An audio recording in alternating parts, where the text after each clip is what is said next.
Boop boop. Boop boop beep, doop. Okay, so he came out with two videos that I want to talk about. More specifically, the one that everyone's talking about is called Bad Conservative Movies. And then the other one that I want to talk about is The Heels Have Eyes analysis. He did a look into the franchise. I It was a really bad video. He did not do a good job of analyzing it, I think, personally. But we're just gonna be watching specifically. First, we're gonna start off with the Bad Conservative video. I've watched both.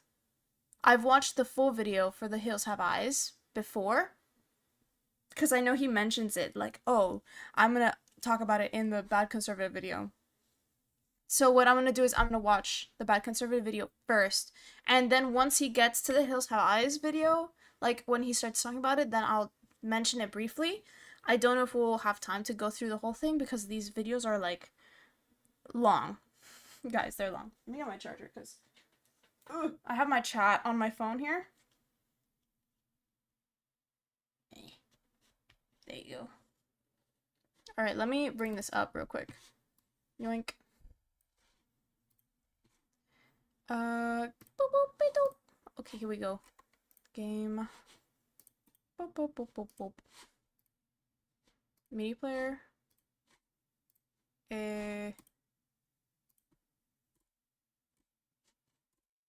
Or I guess not. Nope, that's not it. Sorry, y'all. Media player, there we go. Okay. We'll do this here.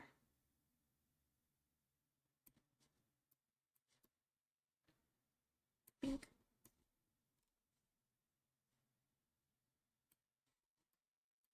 Let's just bring that out. Okay. We can begin. We're gonna start watching and then I'm just gonna pause in between and just talk about it. I don't know if you guys can hear that.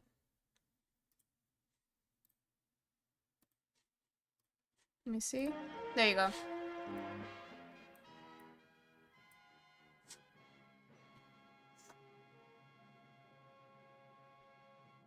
I do love his intros. Honestly, one thing that I have to say is that his intros are actually really, really good.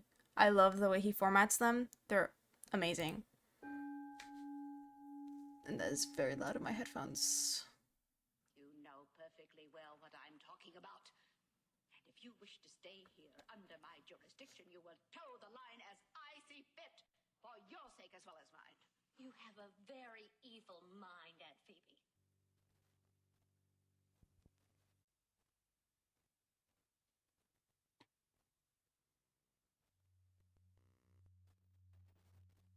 Over the weekend. So before I say anything, I don't like this intro that he does, or not the intro, but this setup that he has going on here with the TV and the red. Mainly because maybe for a second it's okay, but you can't really see him very well. Like even if it's a good quality video, it's really really hard to see his face, and it's just this. Like it's just his face in the TV for the longest time. I really think that it's hard. It makes it really hard to watch. Like I've watched this whole thing, and it's hard to watch, honestly. But let's just get into what he says. February 16th through the 18th, and traveled to Concord, North Carolina to attend this year's Mad Monster Party, which was far and away the most redneck and unprofessional convention that I had ever been to in my life that was operating at this level of scale. The only thing that I could really compare it to for you is that it felt like something that was being run by that guy at your local small-town comic book store that had somehow gotten out of hand. The reason for my visit was due to a large amount of negative attention that the convention had received surrounding their headlining guest of honor, the alleged rapist, Kevin Spacey. Alright, so I don't know when he filmed this video, but in 2023, Kevin Spacey was acquitted of all of his rape charges. So actually, when he's talking about this whole thing with Kevin Spacey, it kind of rubs me the wrong way, mainly because it's like, oh, I just cracked my shoulder. Like, I I don't know why he's like making such a big deal out of it. I understand. Cowboy 230 howdy. What's that? What's that mean? Oh, it's the little cowboy Pepe meme. I'm sorry, I couldn't see it. I don't know why my chat is not showing up properly. There we go. Okay. But yeah, in 2023, sometime around there, he was acquitted of his charges, which basically means that he was found innocent. Now, the way, I don't know if you're from the US or not, but the way that it works, I know he had a US and a UK trial. The way that this works is that you are found innocent until proven guilty. So that means you have to be guilty beyond a reasonable doubt, which doesn't necessarily mean did they do it or did they not do it. So when I hear innocent until proven guilty, it's kind of a misnomer. Let me turn on this light a little bit. It's kind of not a misnomer, but like kind of a saying to just be like, oh yeah, once they like find, once they're done with the trial and he's not found guilty, he's innocent. The world's not completely black and white in that way. You have to think about it like, okay, there's a gradient, right? So was he guilty specifically of the charges stated in the way that it was stated? We don't know. That's the answer. We don't know. He's come out and done a lot of kind of podcasts and talking about all of it, and he says that, well, from Kevin Spacey, right? He's been basically saying like, no, like I regret even apologizing because I didn't do it. And I kind of understand. He is 60 something. He was not like, he's not in the internet culture. This was during the Me Too time. So it's something that you have to take into account. Yes, he was proven innocent in some sense. So I'm not going to say whether he did it or didn't do it, but already saying alleged rapist and kind of giving this view of him in a negative way without really taking a look into the case. He was kind of lambasted by the media when this happened. Everyone was against him and just like, yeah, he did it. Whether he did it or not, he was acquitted. So he's a free man. He's free to do what he wants, or within the law, of course, but he's free to, go to conventions. And if it's true that he didn't do anything, his life was basically ruined. But if he did do something, well, I guess he's paying for it with a court of public opinion. So either way, I think he's kind of, he was acquitted. I suggest you read the court transcripts. I was only able to read a little bit before doing the stream. So I don't have the full idea of what happened in the court. This is what I know from the small videos that I watched and knowing my little knowledge of the court system. But he was acquitted. So saying alleged rapist,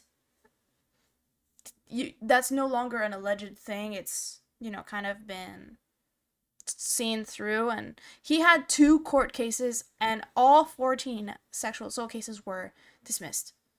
All 14. Like, he was not found guilty for any of them. So take that into account while watching. Specifically this section. But before we get to that, I think that we should talk about the convention itself, because once I arrived there, I realized very quickly how these conditions resulted in a Spacey invitation, as everything in the way that this was conducted is like the epitome of a misguided and mismanaged mess. Now, booking Spacey is, in any sense of public optics, a very dumb idea, and you could try to... I do have to agree, it's kind of not the best thing to book him, but he's trying to get back out there. He's trying to, he needs to work, he's an actor, he's got his job, he's got to do what he's got to do. And if the company is willing, like the Mad Monster Party is willing to let him on, they let him on. Like, it is what it is. Write these people off as just straight up morons, but they fully understood what they were doing, as on all of their public advertisements, they just happened to forget to include Spacey along with all of the faces of the other big guests. They knew that they had to spin this. First of all, I arrived to the convention and their small main parking lot was already filled. and they gave me directions to their overflow parking area that upon arrival I realized was well over half a mile away from the event, and that they had arranged no shuttle services whatsoever, meaning that I had to walk down a dirt trail that had large rocks in it in the February cold to get back to their main building, which, was fine for me. I'm in relatively good health. But you can't expect all guests who want to attend your public event to be able to physically do that. At night, I then had to walk this. So I remember listening to this part and I was thinking, well, I mean, they have the disabled parking spots for a reason. And if they're being taken up, they're probably being taken up by disabled people because they have the pass. So it's really not that big of a deal if you have to walk, I mean, maybe if the disabled parking is far, you can ask them for help and they might be able to help you in some way. But, like, honestly, and this kind of goes against something else, so keep this in mind for later. He says now, the parking lots were full, and we needed an overflow parking lot. Like, it was so full that we needed another parking lot. Keep that in mind, okay? Keep that in mind. And this is North Carolina. Not California. Oh my god. This is North Carolina. So it's not really a big place. It's not really a place that has, it has people, right? Of course it has people, but, like, it's not a big place, like, I know they hold another one of their things in Arizona and something else, like, some other states. But keep that in mind, right? I'm telling you guys to keep a lot of things in mind because he contradicts himself this entire video, even in this section. Same trail back to my car in pitch black darkness, which is just a lawsuit waiting to happen. No, it's not. You can't really sue for that. If you fall, on what's it called? If you fall off their property, you can't really sue them. So, this, but I do have to say, like, if they have disabled people going, they would need to have the spots available. And most convention centers have, like, closed spots. Like, they have to have parking spots for disabled people. Like, every place legally has to have them. And my dog is knocking on the door, but she's not coming in. I'm not someone to ever actually make a complaint about something like that, but then don't. Like, if you don't have to complain about it, then don't. Like, this whole video, okay, guys. The name of the name of the video is called Bad Conservative Horror Movies, and he starts talking about his time at a convention center. And it's been 2 minutes already. So, out of a 3-hour thing, but it's been 2 minutes and we have yet to get to anything relevant to bad conservative horror movies. The reality of the situation is that not providing shuttle services to guests who can't walk when you make them park so far away immediately makes you seem totally unprofessional. They're not making you park anywhere. If you want to go, you can go. Or you can wait for one of the parking spots to open up in the front.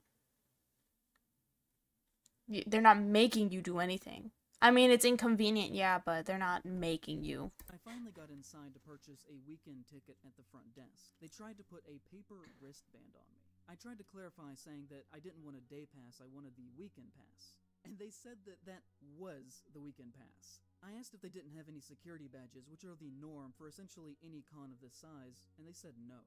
They instead expected me to wear this paper wristband at all times for 3 days straight. By the second day, it was falling apart because I had taken a shower and it became very soggy and uncomfortable to wear. There were no posted schedules. Okay. That whole section with the wristband, unnecessary. You know what you can do? You can say, look, man, my wristband's falling apart. Can I get a new one? Like, why are you making it such a big... I feel like he's making all of this stuff from the con such a big deal. I don't understand what this has to do with anything. I understand why later, like why he gets into it, but it's a weird lead up to what he's getting at. Where in the building, I asked the front desk if they had any printed flyers or brochures of when the Q&A events were going to be held, and they told me no. They had nothing printed, and that the only way to find out what time things were happening was to go to the Mad Monster website and find their schedule there. At their Q&A events, the first... Not that big. Everybody has a phone, man. Or you can search up beforehand on the computer. I don't know what to tell you. Like, it's really not that big of a deal. You know, he's acting like this is life ruining. Oh my god. They didn't have the schedules. First 10 rows of the auditorium were reserved for VIP ticket holders only. The problem with that is that next to nobody purchased the VIP tickets, which resulted in the celebrities being separated from the audience by 10 mostly empty rows, really killing any kind of ability for the guests to build any kind of energy with the crowd, resulting in the panels being painfully awkward at times. Also because the guests were not actually really that famous, which we're gonna get to. The audience often just didn't have any questions for them because they didn't know who they were. So most of the Q&As only lasted for about 20 minutes or so, even though they had all been scheduled for an hour. I didn't eat before I got there the first day and expected to buy a snack at some point while I was there, and was very upset to learn that there was only an alcohol stand in the convention floor, and no food whatsoever. So I didn't end up eating. There was food. You literally say it later. There was food just next door. Okay, dude, like you're making all of these statements and then you're like clarifying after like actually you know, there was food, but it was just next door in the hotel where it was connected to the con, but how was I supposed to know? I don't know. Ask people. Don't be socially awkward and like, hey, is there food here? Like, go and ask. The staff probably knows. Like, it's not, you don't have to really, let me fix my camera a little. Oop. I feel like it's not, oop, there we go. Oop. There, okay. Like, it's really, like, he's making it such a big issue. Like, I don't understand. Like, if you're going to a convention, just try and enjoy yourself. The thing is, he's going in with a negative bias, and that is the theme of this video. I'm gonna talk to you guys about something real quick. This man, this poor man, I feel very bad for him. He's getting, like, hated on by everybody. The thing is, like, when you have a negative view, oh, sorry, I'm, like, fixing my little sprout. It's, like, falling. When you have a negative view of everything, negative things are just gonna follow. Like, why? It's like the vibes. You have to let the good vibes in. You can't have all of these negative assumptions. Like, if you think I'm gonna have a bad time at this con because whatever, yeah, you're gonna have a bad time at the con. Of course you are. Absolutely you are. If you're already going in, oh my god, Kevin Spacey is there. How could they do this? You're already going in with a negative bias. And when you're doing research, guess what they tell you to do? You got to dispel those negative biases. And that's something that he lacks. He can't do that. He can't dispel his negative biases. And it's kind of sad when you think about it. But yeah. Let me do something real quick. Let me just do that. Sorry, y'all.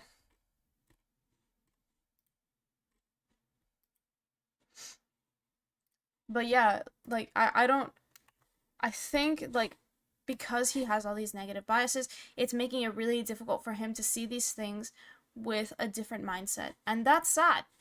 That's really sad. Unfortunately. Let me just do something real quick.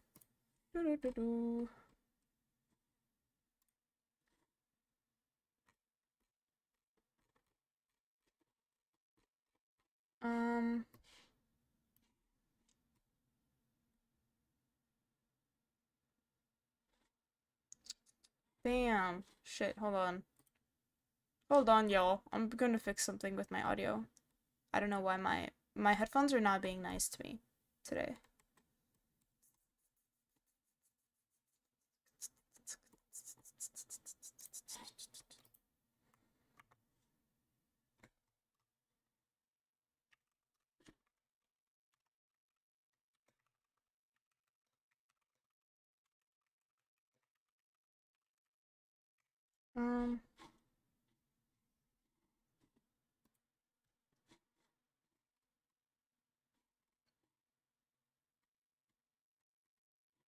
Okay, I think that's fine. That's fine. I can hear everything now. Oh, okay. Chillin'. But yeah, so he has a really negative bias. And that is, like, detrimental to your, not only to your mental health, but to your physical health. Like, it's gonna cause you stress, and stress is not good for your body. So I think he needs to literally take a chill pill. Just, like, relax a little bit. Like all of this negativity that he's bringing in is not helping him in any way. It's not constructive to him. It's literally caused him to like lose his career. So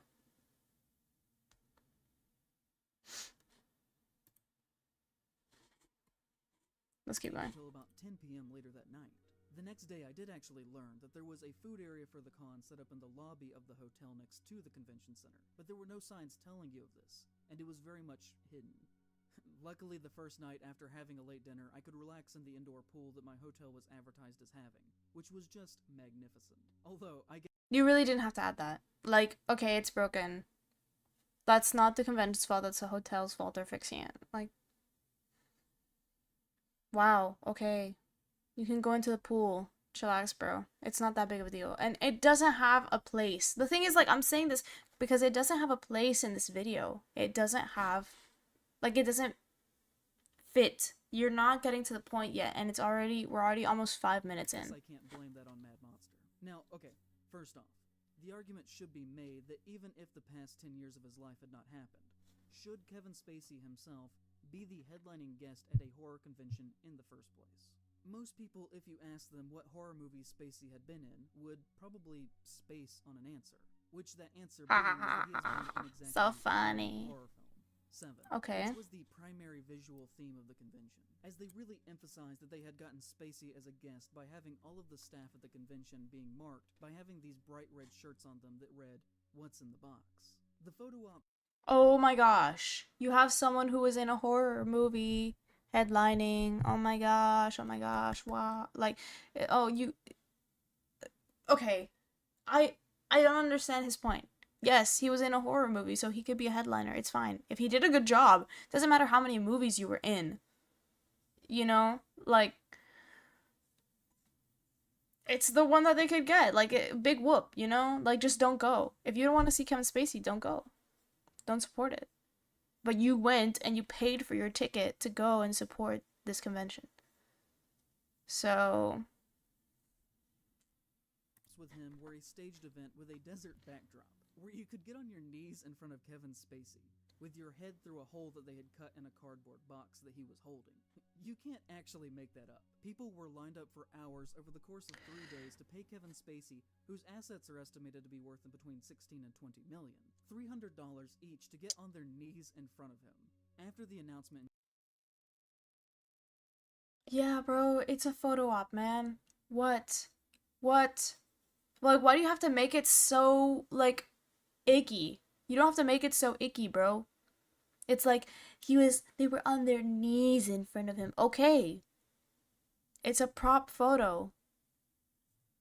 It's not, stop. Why are you trying to, like, spin things in a way that it doesn't have to be? Like, it doesn't have to be that way. You're just thinking automatic negative thoughts because of your preconceived notions. When you are trying to confirm your bias, you will confirm it one way or another. Doesn't matter how. That's the problem with confirmation biases. And that's what this man has. He has a thought. It's not that, let me look at the evidence. He does all these research videos for analyzing media and all these things. And the way that you're supposed to do this is you read the book. You gather evidence. Or, like, let's say, like, for me, I'm a biochemistry bachelor's, and I'm going to veterinary school, so I have had to read a lot of studies. You read the study. You get the evidence presented in the study. You look at the methods and methodology. Was it sound? Was it a sound research experiment? Yes. Okay, I can continue. I can look at the evidence. What is the evidence telling me? Okay, this is what the evidence tells me. So, if it was a sound research, and the evidence is concise and telling me this, then this is what it is. But that's not the way he thinks. He thinks, this is what it is, and I'm gonna find evidence for it. He's already going into the con. Oh my god, Kevin Spacey's a rapist. I need to find things that make him out to be a rapist. Same thing that he does with Wendigoon. He goes, okay, I see this guy. He gives me bad vibes. Why? I'm gonna find out why he gives me bad vibes. And find any little thing to confirm your bias. And we'll talk about that a little bit later with a statement that he says that is really disturbing statement. We'll talk about it when we get there. in January of his inclusion at the convention. Mad Monster, as most people sadly do when they are being publicly criticized, refused to cancel Spacey's appearance, instead deciding to They don't have to cancel it. buckle up for a rough ride. They stopped posting on their Twitter and locked all of their comments, instead deciding to focus their promotion on the more pedestrian and less socially vocal social media platforms, like Facebook and Instagram. On those platforms, they reportedly began to block anyone who said something. What's wrong with Instagram? What's wrong with what's wrong with promoting your shit on Facebook and Instagram, bro? There's nothing wrong with that. It's hard to promote on Twitter. Like, Twitter, you're limited to words. Yeah, you can put pictures and stuff, but, like, it's harder to promote on Twitter. What's it? Oh my god, they're promoting on lesser... Like, Facebook is really popular, first of all. And same thing with Instagram. And they're easier to use than Twitter. I don't like using Twitter because of that. I find it very, like, obtrusive. Or X now. I don't like using X. It's very obtrusive to me. I, like, have a hard time figuring out how to word things and structure things. On Instagram, it's like, put your picture, put your caption, put your whatever, add your location. It's, like, all there. That's why. Because it's easier. Not because of anything. They're just, he's assigning these things, like, let's listen back to what he said. And listen to how he thinks a thing, and then he automatically just assumes. Their promotion on the more pedestrian and less socially vocal social media platforms, like Facebook and Instagram. On those platforms, they reportedly began to block anyone who said... Oh my god, more pedestrian. Okay, what does that even mean? First of all, the more pedestrian. It's like, okay, they didn't want to go on Twitter. Why? Because they don't like Twitter. It's not that big of a deal.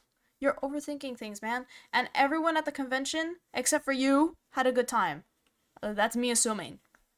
Right? You'll see later why I assume that. Negative about their decision or the convention. One of which was the drag queen Naomi Monroe. According to WCCB... By the way, people had looked into Naomi Monroe. They couldn't find anything about her on Instagram or anything, anywhere. So she doesn't exist. And when you fact check his stuff, like, a lot of it doesn't, like, go through. I forgot who it was. I think it was, like, either Turkey Tom or A Cheeto, like, looked into his video and found that all these statements that he's making here, like, they're completely, like, fabricated. Also, do you see how annoying it is to have this little camera? His face is completely blurred out. Like, these little numbers are clearer than his face. That is, that's a really unfortunate setup. I really dislike it. Like, if you're gonna show something, make sure that you're, like, putting your utmost care. I know it's a 3-hour video. I get it. I work on videos as well. It's hard to edit. But you could get a little bit better quality. Like, the next scene that he's in, he has better quality. He can do it. I know he can. One fan of the convention who had been going for years named Will Kinsler, who you may know as being involved in sports video games, was blocked by the Mad Monster page for expressing his concerns, and would later tell reporters, "I was dumbfounded, right? Shocked. I was disappointed immediately. It doesn't make me interested in attending this time or ever again. To invite somebody with these sorts of allegations of sexual misconduct surrounding them into what feels like our home of our community, you know, it was really concerning. It feels like a bit of a betrayal, right? I just wanted to tell them I don't think this is right and I don't like it. And now they've kind of taken my voice away from me. I'd hate for people to see this, that don't know and feel like we're a different kind of community than we are. And that we would welcome somebody in our community that's accused of doing these things that he's doing is disappointing for me. That somebody might find that that is a reflection on us. And I want people to know that that's not the case at all. They would also... Okay, let's see. Who was it? First of all, like, people are, look at this, look at all these people. Oh my god, it's so controversial, but there's so many people who, like, didn't give a shit. One person who had been going is like, I'm not gonna go. Okay, it's your choice, man, don't go. Who you may know Will Kinsler? for the convention, one of which was the drag queen Naomi Monroe. Okay, Naomi Monroe. WCCB Charlotte. One fan of the convention. WCCB Charlotte. Let's see. Let's look into this. Let's find Will Kinsler and WCCB.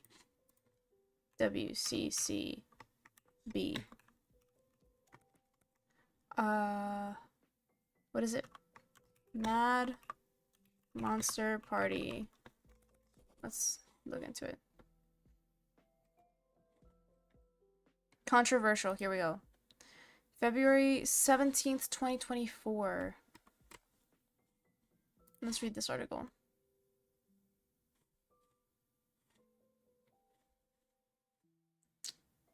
Okay, let's read this out. Maybe I could put this on the screen. Let me just take off some stuff so you guys don't see what I'm researching. I don't want to like accidentally show what I've been working on. So let me go here. Window capture. Properties. Here we go.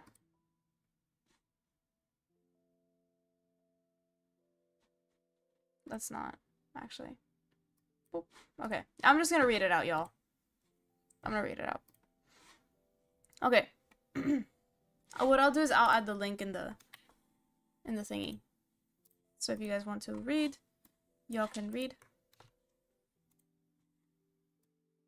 It's just WCCB Mad Monster Party. It's controversial Mad Monster convention kicks off. In January, the event announced that Kevin Spacey is headlining as a celebrity guest. Some were not happy with the embattled actor.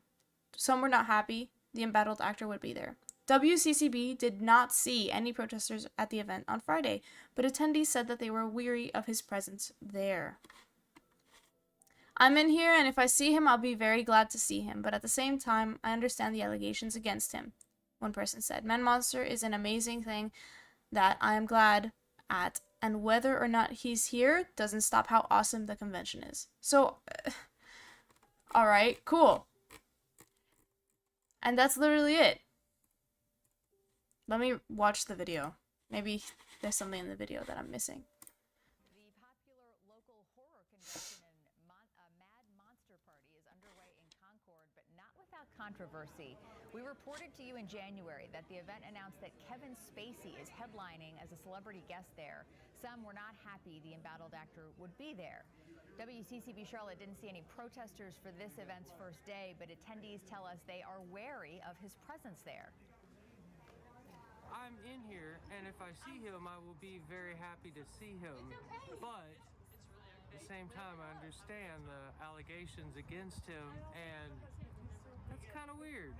But Mad Monster is an amazing thing that I'm glad I'm at. And whether or not he's here doesn't stop how awesome this convention is. The Mad Monster Party 20... It's exactly the same thing that I just read out. So it was basically a transcript of what that was. So... Okay. Where did this quote come from? Where did the quote come from? I have no idea. Like, I have no idea where that quote came from. So... We're literally only 6 minutes in and it's already been like 40 minutes of talking. Jesus Christ. This is gonna be a long stream, y'all. This is gonna be a long stream. Anyways, so,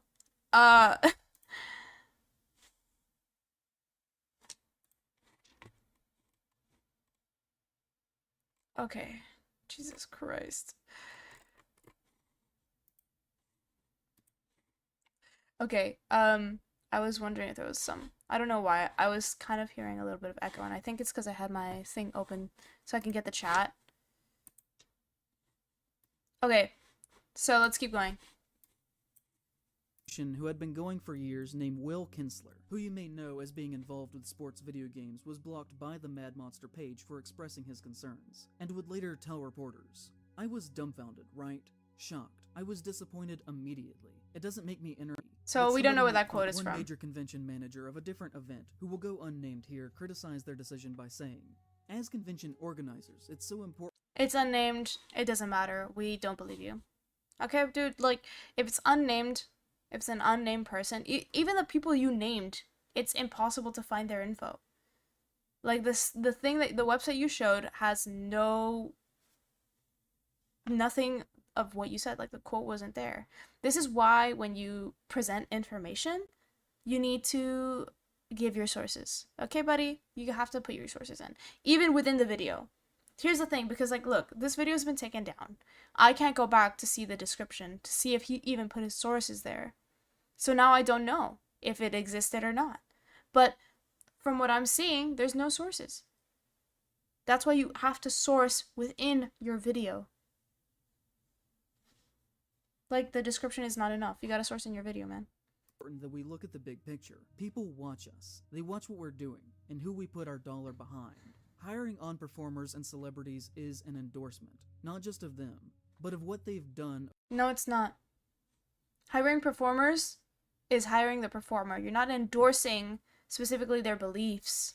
Just because you hire a Christian doesn't mean that you are a Christian. Just because you hire someone who's Jewish doesn't mean that you're Jewish. Just because you hire someone who's left-leaning doesn't mean you're left-leaning. If you hire someone who's on the right, doesn't mean you're on the right.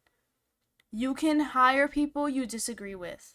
You can get along with people you disagree with. And you can employ people that you disagree with. This is another common thing that we see in his video. He does not think that you can get along with people who you don't like. What, you're never gonna agree with someone 100%, ever. And if you do, there's something wrong. That person's lying to you. I'm sorry. But if you and one other person are in complete agreement of every single little thing, that's an issue. That's really, really bad. And I'll tell you why. Because guess what? Everyone is different and everybody has different lived experiences. Everyone has different thoughts. So when you combine your different thoughts and your and your experiences and whatever, you're gonna get different viewpoints. And that's perfectly understandable. You can get along with people who have different viewpoints. I do all the time. I have friends on all sides of the political aisle. I have friends who don't agree with me on religion, and that's fine. Like, I respect them, they respect me. It's fine. Like, it's not that big of a deal. But this guy, he can't even fathom that. Getting along with someone who's not on your political side. Over their lives. Another convention called Days of the Dead posted on their social media a great little piece announcing that Ian Wyatt would be at their event in January, saying that he was going to be the only Predator at Days of the Dead. Hi everybody, it's Kevin Spacey here, your mad monster, coming to Concord, North Carolina, February 16th through the 18th. That's right, all 3 days, and I'm looking forward to getting there. Also, while I got you, just want to take a moment and thank all my fans for all your support through all these years. It's meant so much to me, and I hope you can make it, because it'd be nice to meet in person. And the thing about all of this is that for security reasons, Spacey was never once actually seen on the convention floor itself.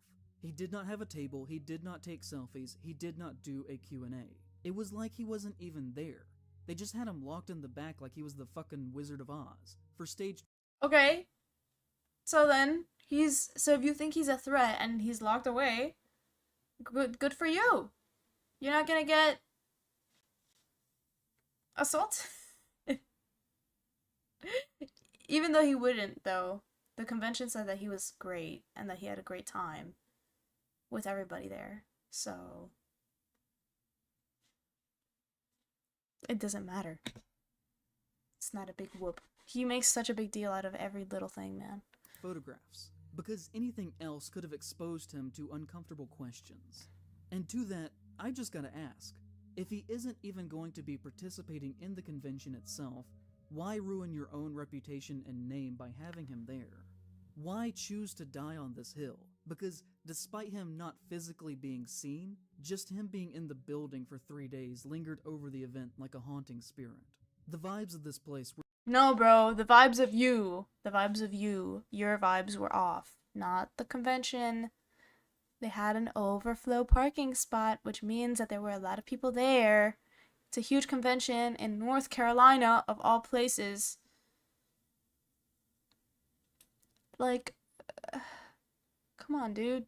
Like, you're literally contradicting yourself right now. Like, they said on, I don't know what it was, on Instagram or something, that they had like a record-setting event.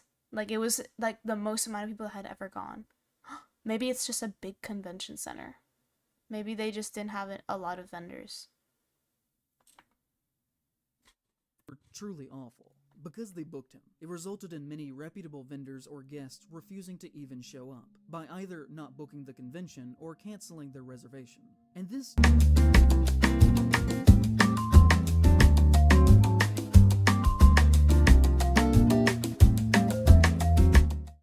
Okay, I think we're good. I think we're good. I think we're okay. Yeah, we're chilling. We're chilling. Okay. Sorry about that. My internet just decided to go dip for a little bit. Anyways, let us continue. Let us continue. One of their other major guests was Michael Lerner, who was not Michael Myers in Halloween 6, but instead was that guy's stunt double that was only used in a few shots in the film. I've talked to both of those guys, and they're... Okay, so they were in a horror movie. They were part of it. Why are you nitpicking everything on the convention? Dude, you are so just negative. So negative. really nice. And I genuinely mean no disrespect to either of them, but even they would probably agree that they are not horror A-listers. They do not draw in crowds, because they... Okay, so what though? They don't have to draw in crowds. Why does that have to matter though? Drawing in a crowd doesn't matter. As long as like the people in the event are having fun, which you show later that they do have fun. It's just you and your nitpicking little booty hole that wants to see everything in a negative light. Like, that's literally it. That's it. They decided to back Spacey. They really had to scrape the bottom of the horror barrel to get anyone to come to this thing. And despite what they would say about having record numbers, the attendance felt completely dead. It really felt like there were about half as many people as there should have been there on a normal year. I mean, we're talking about a convention that not too long ago had Art the Clown and Captain Spaulding in the same room doing a joint clown photo op. They used to have legitimate guests, and by comparison, this thing was a total joke. They only had 23 guests at the show, including Spacey. 5 of them were old retired wrestlers who had nothing to do with horror. One was Taryn Manning, who basically has nothing to do with horror. They had 2 of the Dukes of Hazzard boys. You had Tom Welling and Michael Rosenbaum from I don't know who any of Smallville. these people are. You had Chaz Palminteri from The Usual Suspects, who was there because of Spacey. Look at that. That's You had fucking Tom epic. Cavanaugh from The Flash. Look at that. There were only a couple of people who actually had anything to do with horror at all, like Shannon Elizabeth. The only other big names they got were Lou Diamond Phillips, who has nothing to do with horror, and Kiefer Sutherland, who was only there for a few hours on one day. And even though I do love them, and I mean no disrespect when I say this, Felicia Rose and Kane Hodder were both also there, which I'd say this in the nicest way possible, but they're basically at every single one of these things, so them being present is neither here nor there. So you can see that by booking Spacey, they totally ruined the show that they were throwing, even being No, about horror. Because didn't. they couldn't get anyone with any major clout who was both respectable and majorly relevant besides those that I've mentioned within the genre to actually show up. Fellow horror YouTuber Cody Leach was actually also at the convention and made his own videos on his experiences. Here we with it. go. This is He's what a I was guy talking that about. I have not historically agreed with on most things. He listed Midsommar and The Lighthouse on his worst of list of 2019, complaining that horror shouldn't be this pretentious and snooty, his words, not mine, and should focus instead on being entertaining and not trying to be cute by using art house aspect ratios. Again, his words, not mine. He also Yeah, we know it's his words, bro. You're talking about him. You don't have to repeat yourself. Okay? We get it. You don't agree with him. Big whoop, bro. You're literally talking about the silliest little thing, man. It's not a big deal. it's just the smallest. Sorry, I don't have like my little kneaded eraser, and I'm just playing with it. But he doesn't agree with you on what kind of genre he likes for horror. He made a personal video that Midsommar was low because he didn't like the artsy-fartsy aspect ratio, which some people don't like. Some people don't like that. They're like, okay, I don't associate this with horror movies, so I'm going to put it lower. Difference of opinion, which is fine. You have to learn to get along with people who don't agree with you. also did not appreciate the homoerotic basis of the movie and complained that it was just weird for weird's sake, and to me just didn't try to appreciate the film on its level. In my personal opinion, he is a deeply unserious critic and can actually be, to an extent, a symbol of what I want the message of this video to be about. Because if you watched his video about Mad Monster Con, you would think it was a great time, a wonderful convention. There is a clear dichotomy between our two experiences, and I think there's something interesting in that. And this ties into this theory that I've had for a long time that is kind of the thesis of this video, and that I think there's actually not one, but two distinct horror communities that do not overlap. One that is more concerned with writing and thinking about how our own experiences and world are reflected through art. A group that overall is less concerned with how much a movie makes at the box office and more with what it is trying to say as a work of art, and how it relates to ourselves and culture as people.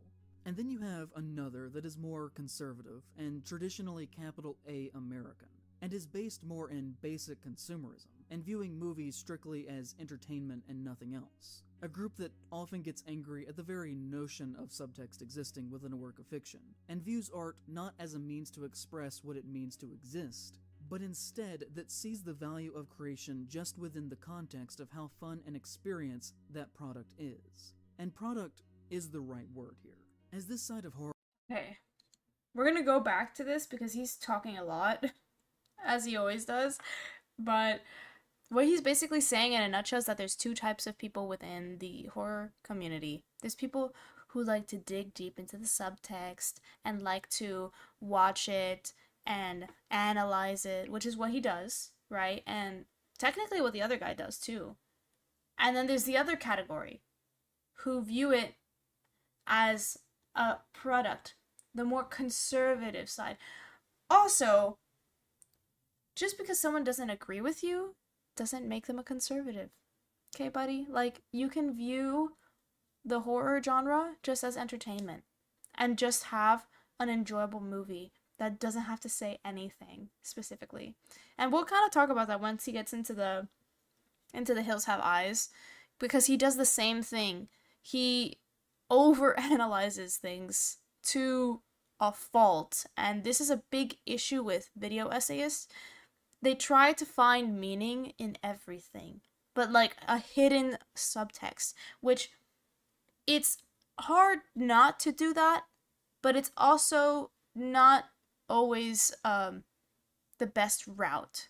I'll talk a little bit about my experiences in doing that later, like just after he finishes this bit, because I kind of want to go back to it a little bit and talk about it a little bit more. Is obsessed with money and defending companies, and even when putting on a mask of pretending to be left-leaning, everything that they do is in the service of capital and big business. I hate to put it in terms like this, but I think deep within the heart of horror at the moment, and the country as a whole, there's a problem of anti-intellectualism raging at people who want art to be more, or to stand for something important. A group of people yelling, just let people enjoy things, while the other side argues that we can do better. We can be more, which is something we are going to get to soon, so just bear with me here. I know this is a long video. In his 33... Okay, so he's basically saying that if you don't want more in your film, right? There's been this movement of like less woke stuff, like having less woke stuff in your videos and in your stuff. Like, people don't want to see all of this like insanely political, moral grandstanding kind of content. They want to see something that's more entertaining. And there's nothing wrong with that. There's nothing wrong with just having a movie that's just entertaining, that it doesn't have to send a message. Your video with The Hills Have Eyes has that same problem. This man, Wes Craven, literally says, this movie is about these people in Scotland that were cannibals. That was my inspiration. It's not meant to mean anything else. It's not a deeper analogy. It is what it is. It's cannibals on the mountains eating random people that they find. You don't have to add any more context. The context is within the film. And think about the time that this was done, man. Like, honestly, like, it's, man, like, this guy, this happens with a lot of video essays. There's another one, that made a whole, I watched it, and I don't know how I watched the whole thing. It's a whole video about how Shrek 2 is a queer masterpiece. I'm gonna take this off for a second, because it's hurting my head. But he was basically talking about, like, how Shrek 2 is a queer masterpiece. For a good hour or something, or, like, a good 2 hours. No, I think it was, like, 45 minutes, actually. 50 minutes. I think it was, like, a good hour about how Shrek 2 is a gay masterpiece. And all of his points were completely absurd. They were,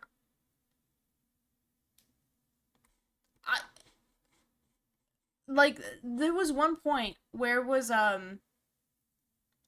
was it that he said? Oh my gosh, I'm trying to think about what it was that he said. I watched it, like, a few days ago, so I don't have it, like, in the top of my mind. Okay.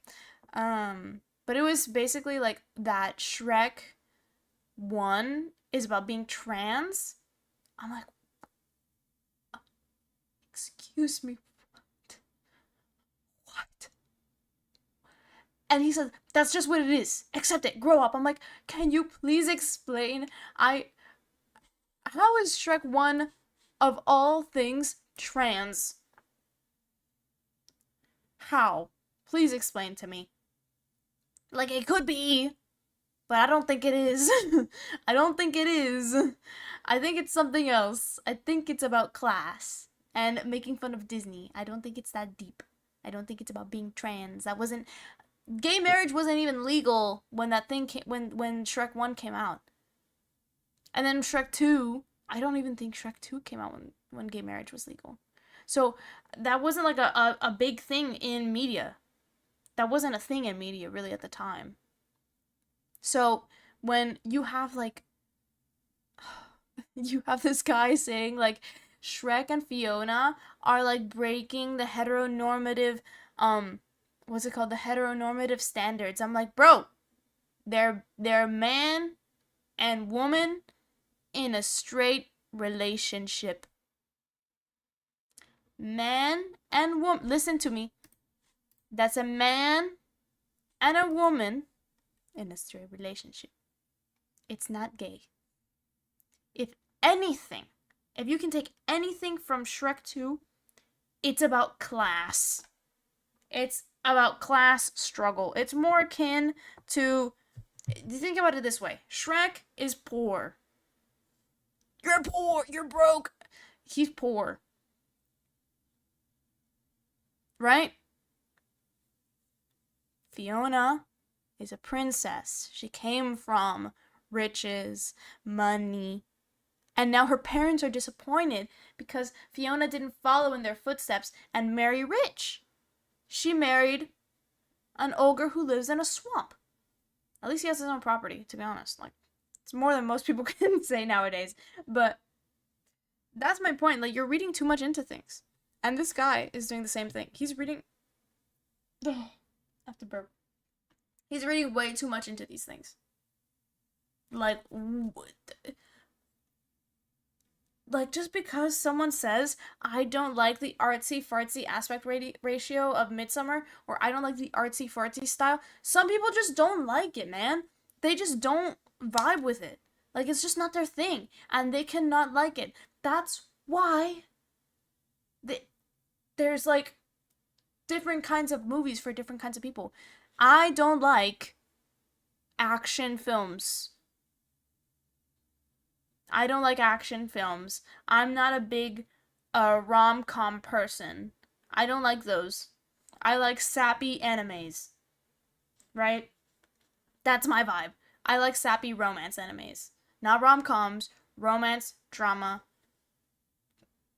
and fantasy. Those are my things. I'm not gonna go out and watch... I don't know, what's an action movie? I'm not gonna go out and watch Transformers. It's not for me. It's not for me. It's for somebody else. You know, like, I don't like it. It's not my vibe. But it's okay. It's okay. Anyways. Why is this like this? I'm trying to fix my settings. Hold on, y'all. Okay. Okay. So let's go back into this guy, because I just had to take my headphones off for a little bit because it was kind of hurting my head a little. Let's keep listening to this guy. Jesus Christ. We've been going for an hour and we're only 12 minutes into this thing. And we're 12 minutes in and we haven't even gotten to the point yet. Or I think we might be getting to the point soon, but I don't think so. And to me, just didn't try to appreciate the film on its level.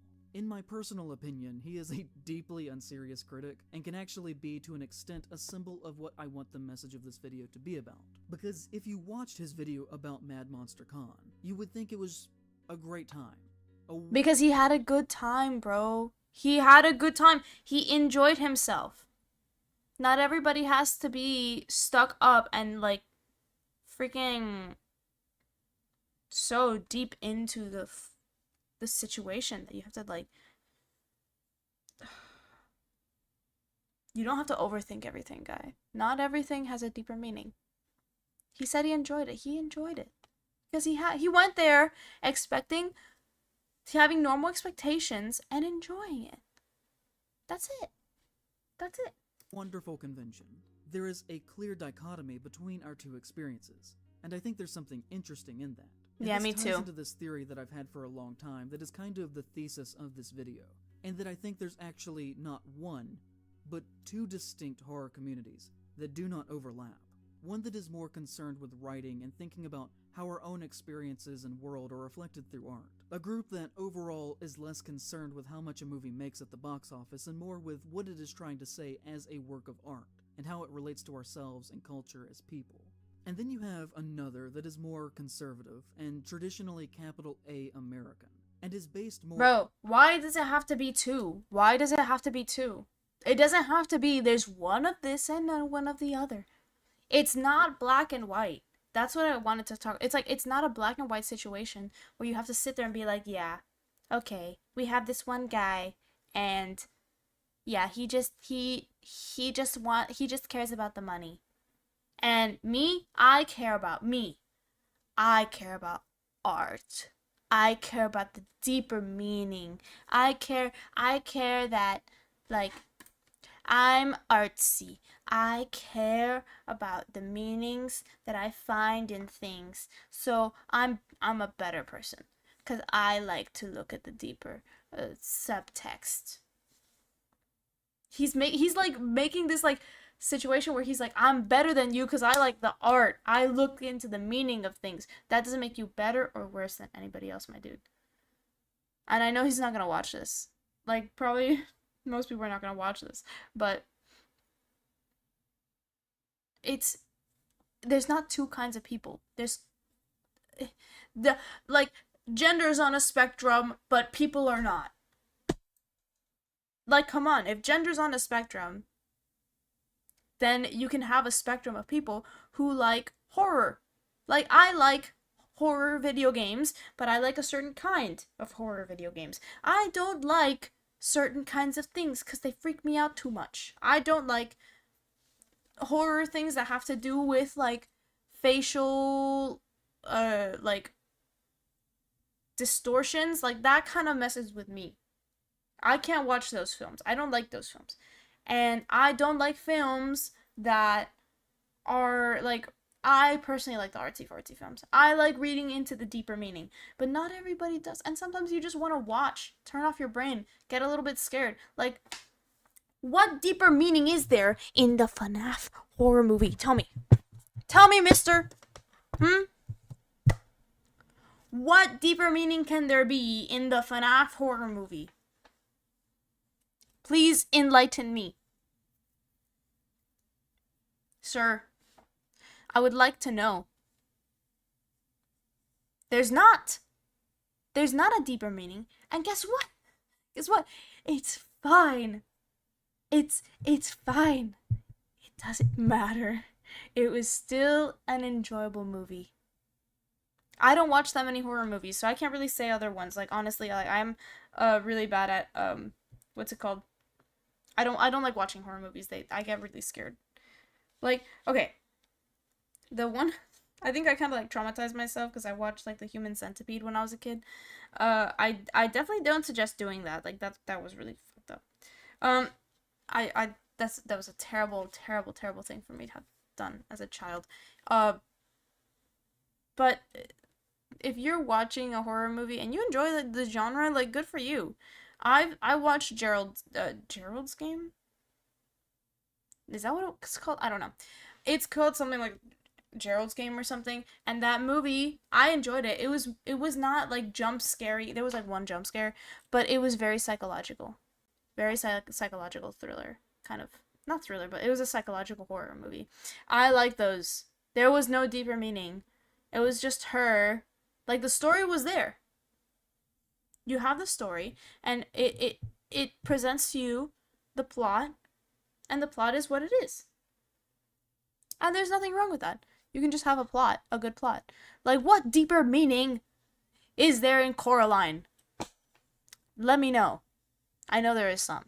But, like, you have, like, it's not that there's deeper meaning. It's that you have, like, secrets hidden in there. It's not that there's, like, the other mother represents, like, the repressed her repressed memories of whatever it's not like that. It's not like that. Right? Like, okay. Coraline. What's the story of Coraline? It's this girl. She doesn't like her family because they're not allowing her to be free and whatever. And she finds the other mother, the other side, through the door. And the other mother is kind of convincing her to stay, and so buttons in her eyes, like, brief synopsis, and she treats her better.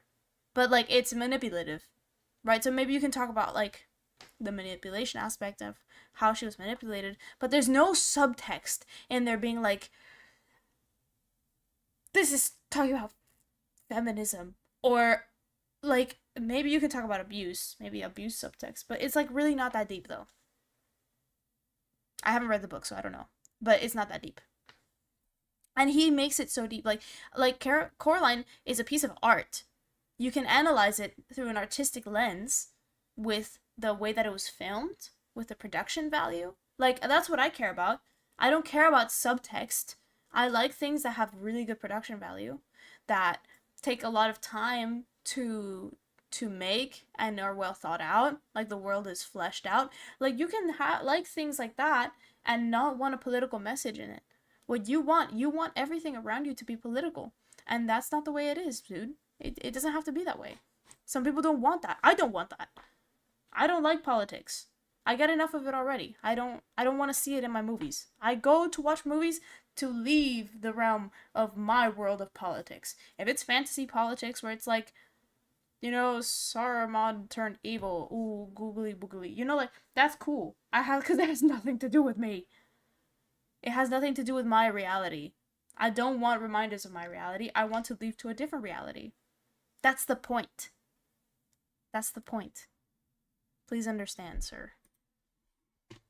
And basic consumerism, and viewing movies strictly as entertainment and nothing else. A group that often gets angry We're gonna skip at ahead. the very notion of subtext existing within No, they don't get fiction, angry and at views subtext art existing. not as a means to express what it means to exist, but instead that sees the value of creation just within the context of how fun an experience that product is. And product is the right word here, as this Horror movies and movies are products, and there's nothing wrong with that. They need to make money. There's nothing wrong with making money. Absolutely nothing wrong. Why is it wrong to make money? You need money to live. You need money to pay people who made the movie. There's nothing wrong with wanting a successful movie so you can not only get that money, pay the people who worked on it fair wages. Sorry, y'all.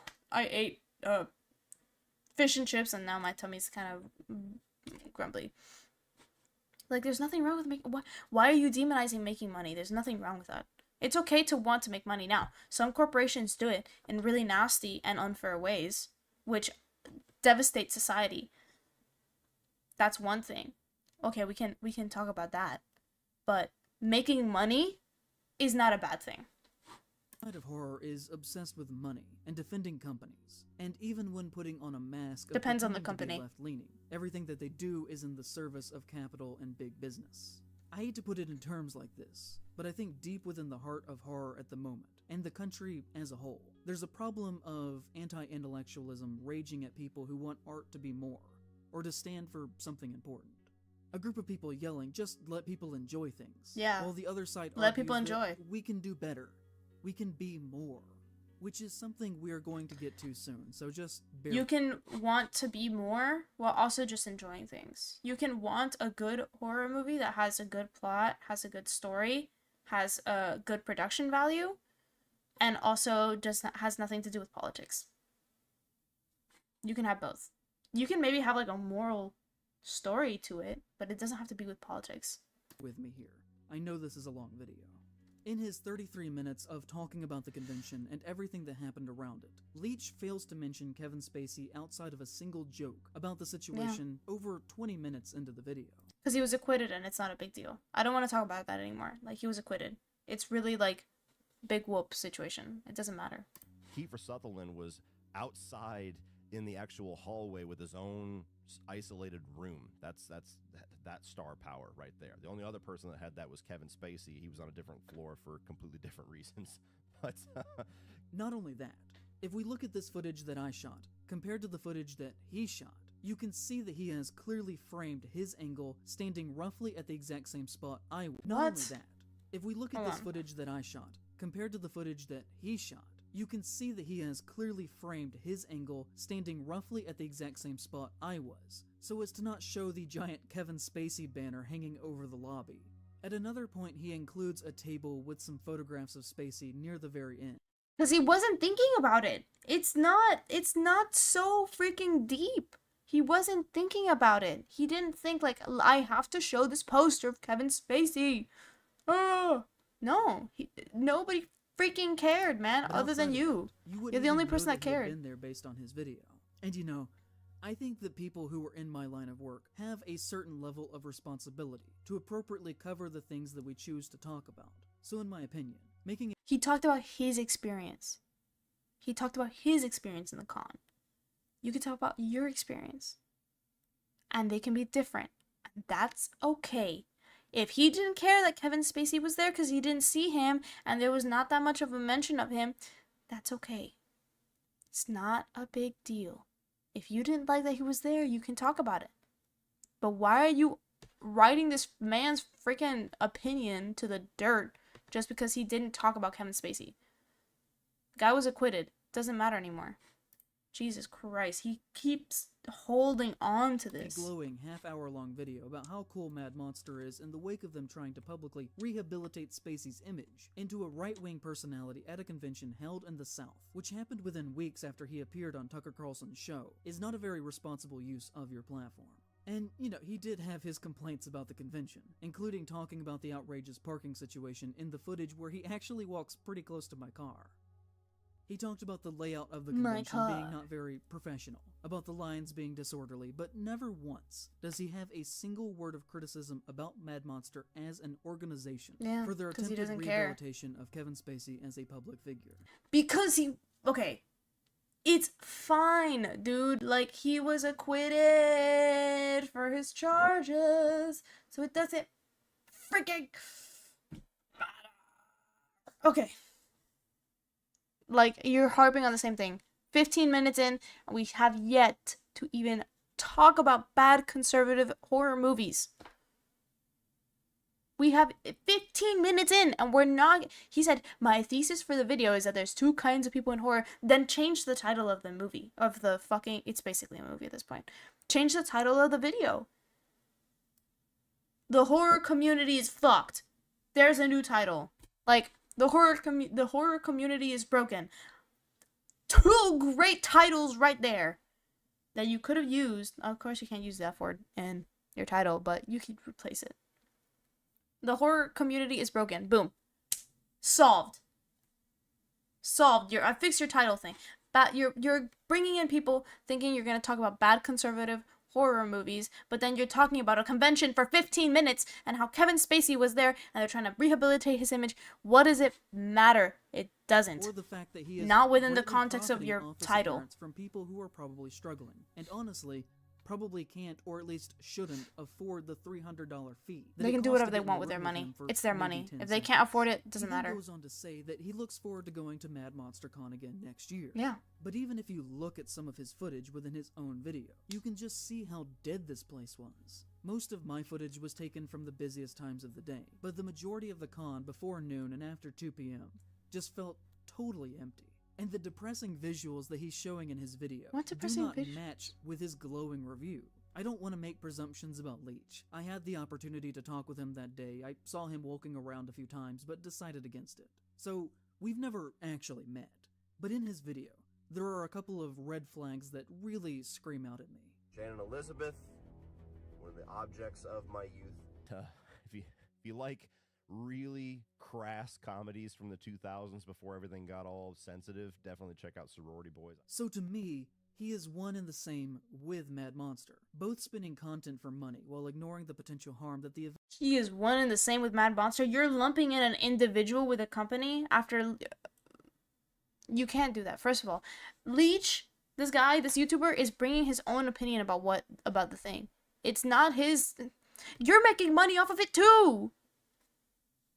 Are you not? Event itself might cause. And I'm really not trying to harm Leach's image by comparing his experience to mine. Again, I don't know the man. And to be honest, I don't actually really think that he would be that bad of a guy. Just painfully centrist, seemingly leaning a little towards liberal. Like, he tweets pro-LGBT stuff, anti-racist stuff, but then he says things like, said it before and I'll say it again. Right or left, the extreme political people are fucking nut jobs. And That's funny, man. I mean,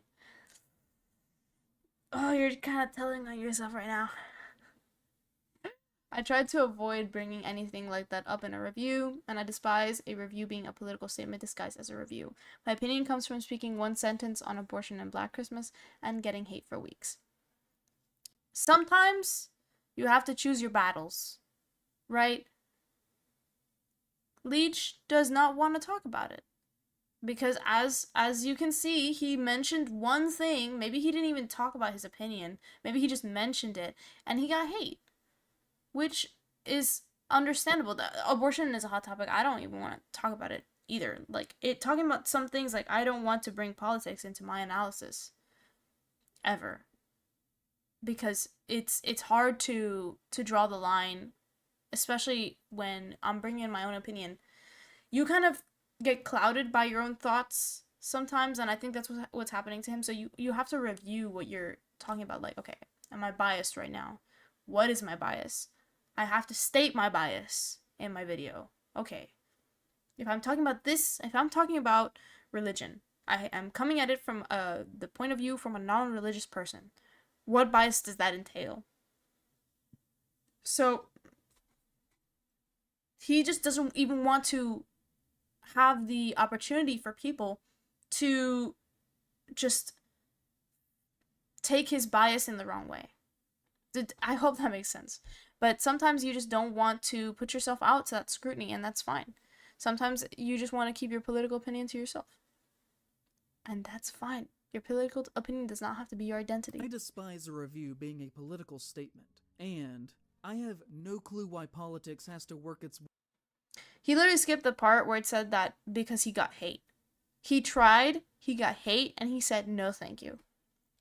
If your political affiliation keeps you from enjoying a massive crowd pleaser like this, you are a miserable person. I have no clue why politics has to work its way into literally everything, but I despise the fact that it does. I agree. It doesn't have to. And Top Gun was a great movie. From what I've heard. I didn't watch it because guess what? I don't like action movies. It's not my thing. But it's not because of politics. It's not because of anything. It's just I don't like action movies. I don't like war movies too much. So, like, people like it despite their political affiliation. And that's understandable. If it's a good movie, it's a good movie. way into literally everything, but I despise the fact that it does. So, a bit of a mixed bag there to me. I don't want this whole It's not a section mixed of the video bag. to just be about him. He's a small... It's not a mixed bag. He's saying politics doesn't have to be in everything. And then in the second one, he's saying politics doesn't have to be in everything. And you can enjoy things despite your political opinion. It's like, okay, you don't have to have politics, but let's say a movie does have politics or some kind of subtext of politics, you can still enjoy it. It's not a mixed bag. It's a pretty consistent opinion. I just think you don't know how to read, man. I think you might have like some comprehension issues. Example of a greater problem that I think is an issue within horror, which is that the existence of centrist and liberal views, mixed with a love of genre, acts as a shield and breeding ground for right-wing harm within our community. Because as we will see time and time again throughout this, people who hold these liberal stances will side with conservatives over progressives at every single given opportunity. Progressives are and will insane not criticize sometimes, horror unless as we can it is see. art house, and also will not stand for other people to criticize horror. I myself have never once in my life described a woman as an object. I think that he should put more thought. Bro, relax. Like when you say the object of my desire, it's not that you're seeing them as an object, bro. It's just that that person is the one. It's not that you're literally seeing them as an object. It's a phrase. It's a turn of phrase, okay? Chill. I'm pretty sure it's not a you're over. You can't say anything. Like whatever he says is just going to be like taken the wrong way. Into the words that he says publicly and how he uses his platform. But also, he genuinely seems like an alright guy, which is the issue here. The slow Why is creep that an of issue? conservatism within all forms of art and every aspect of life is marched down a road that is paved by smiling friendly liberals. A centrist view of this event didn't even think that it was worth mentioning the active harm that was being done here. Because we were just all there to have a good time after all, right? It is a mindset of consume the product and ask no questions about how the product was actually made, or who was harmed in the making of this product. Nobody was harmed. I'm in here, and if I see him, I will be very happy to see him.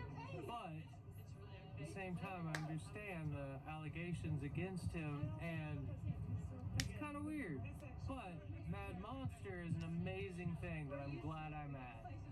And whether or not he's here doesn't stop how awesome this convention is. Again, Another person I that mean just the man enjoyed no it. ill will, genuinely. I do not wish to harm his livelihood whatsoever by including him here. Please do not go say mean things to or about him. I will not stand for anyone who is mentioned here to be harassed in any way. Do not do that. I think as a culture, we need to learn where to actually direct our anger in constructive ways based around unity that will result in actual tangible good. Which is something I shouldn't have to outright say, but after my Halloween video last year, a lot of people sent Sean death threats and threats of violence, which is absolutely 100% genuinely unacceptable. It is behavior that I would never under any circumstances condone or encourage, and I'm deeply ashamed of any person who did that on my behalf. It should not be our way, and the real problem in this situation is clearly those actually facilitating Mad Monster as an organization. The companies themselves are almost always the problem here. People like Leech are merely side effects of the real issue. The day after the convention ended, Mad Monster posted... So, hold on. I literally just had like the most massive brain fart with everything he just said. Like, basically he was just saying like, don't harass anybody. That's fine. Sure, don't. Like, it's not that... Yeah, you really shouldn't have to say, like, don't go and harass the people I talk about. But with what you start talking about later, it kind of doesn't matter if you say it in the beginning. Like, you really talk a lot of shit later with Wendigoon. But we're at 20 minutes, y'all. No. We're only at 20 minutes, and I've been going for an hour and 30 minutes. I might take a little quick break to get some water, and I'll be back. Probably after we get to the next point. But yeah.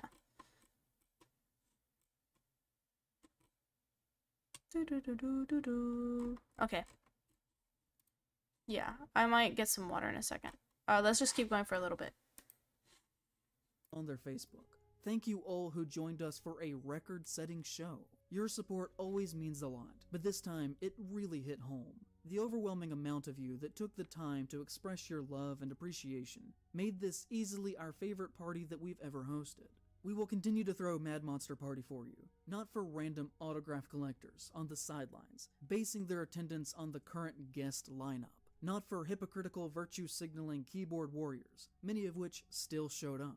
We threw this party for the Mad Monster family that have grown with us over the years, who get their tickets and hotels before the first guest is even announced. We know you're here for each other as much as for the guest and the vendors. Samantha Osborne, who worked the convention and has been employed by Mad Monster for the past 2 years, said on her Facebook page, "This weekend, Mad Monster hosted Kevin Spacey's first ever convention appearance. Despite varied opinions going in, there were no protests, and Spacey was received warmly. As a guest, he was nothing but gracious. That's all I have to say on the matter." Witchy Woman on Twitter said, "A lot of vendors are pulling out of Mad Monster Con." So, okay. So basically, everyone's saying that they had a good time. Literally everyone is like, yeah, man, like, everything was chill, everything was good, we had a great time, a lot of people came and showed up, and people are here not just because of our guests, but because we set the atmosphere. That's basically what they're saying, and there's nothing wrong with that. There's nothing wrong with not having a good amount of guests. You can have guests, but also, you know, just make sure that the vibes, like, I guess you didn't feel the vibes, but it is what it is, dude. Received warmly. As a guest, he was nothing but gracious. That's all I have to say on the matter. Yeah. Witchy Woman on Twitter said, "A lot of vendors are pulling out of Mad Monster Con in NC because of Kevin Spacey being on the guest list. It sucks because a lot of greats will be there." She then tagged several of the prominent guests, including John Glover, who played Riddler on Batman the Animated Series, who said, "No one pulled out. It was a lovely weekend. I don't appreciate..." If he's saying no one pulled out, then tags in this nonsense. There are real dangers in the world. The Mad Monster guest list is not one of them. She responded by saying, "I know a few vendors personally, but please tell me more." To which he didn't respond. The Daily Wire in this time ran a piece defending the convention and their booking of Spacey. And you know, here we just go. my opinion Here we go. But no horror event should ever fumble the bag so badly that you get the Nazi news force coming to bat for you. Nazi That's like- news force. I love that he says that. I love that he says Nazi news force. Let's look up the definition of what a Nazi is. Oh, sorry. What is a Nazi? What is the definition of a Nazi? From Britannica. Here we go. Nazi Party. Here we go. The Nazi Party is a political party of the mass movement known as National Socialism under the leadership of Adolf Hitler. The party came to power in Germany 1933 and governed by totalitarian methods. Anti-Semitism, listen to me closely, Anti-Semitism was fundamental to the party's ideology that led to the Holocaust. So the main thing that people who are Nazis believe in is anti-Semitism. Who runs the Daily Wire, my love? Who runs the Daily Wire? Ben Shapiro. What is Ben Shapiro? I don't have to spell it out. Ben Shapiro's a Jew, man. How is a Jew gonna be a freaking Nazi? How is a Jew gonna be a Nazi? Not everyone who disagrees with you is a Nazi, bro. Like, why do I have to spell it out? Let's go on Wikipedia. Let's see. Does Wikipedia have anything else? Let's see. Anti-Semitism. Fascism. Not everyone who disagrees with you is a fascist. Okay? Is the far-right totalitarian socio-political ideology and practices associated with Adolf Hitler and the Nazi Party. Right? Let's look. What is far-right? What is totalitarian? Let's deep dive in this. Right? Okay? Radically conservative, ultra-nationalist, and authoritarian. Okay, right? Historically has been used to describe experiences of fascism. Okay, far-right politics have led to oppression, political violence, forced assimilation, ethnic cleansing, and genocide. I don't think he's asking for any of those. From what I know, I don't watch Ben Shapiro too much, but I don't think he wants I don't think he wants people to die. I don't think he wants Jews specifically to die. Right? I don't know about that. I don't know. I don't think he's ever called for the genocide or a racial supremacy of any kind of person. Correct me if I'm wrong. I could be wrong. And totalitarian. It's a political system and a form of government that prohibits opposition political parties, disregards and outlaws political claims of individuals, groups, and opposition to the state, and controls the public sphere and the private sphere of society. So, it's a system that doesn't let there be multiple parties. So basically, you have one party and one ideology that is the top. It kind of sounds like somebody I know. Kind of sounds like somebody I know. Someone here. I don't know. Well, regardless, not irregardless. I don't think you can say that. Regardless of that, yeah, I don't think everybody who disagrees with you is a Nazi. I don't think that's how that works, mister. I don't think that's how that works. So, a shining example of how badly you have failed your community. In the week after the convention, Kevin Spacey tweeted a video, which is something that he almost never does. In fact, since his fall from grace in October of 2017, he has only tweeted 5 times. okay. This was his 5th tweet, a video thanking Mad Monster for welcoming him back into public life, saying that he had a wonderful weekend. Yeah, and how grateful he probably was did have for a the wonderful opportunity. weekend. Ending After by being saying that he ostracized was for so looking long. forward to appearing at the next Mad Monster event. He has since announced that he is working again in Paul Schrader's next film, and little Yeah. by little, he is attempting through events like Mad Monster Con to establish a base within American culture. Hey everybody, I'm just back from an incredible weekend I spent. We're gonna skip thinking about this. everything I saw. Okay. So he had a good time. Good for him. He is a free man. He was acquitted of all his charges, so he's technically innocent. And people want to work with him.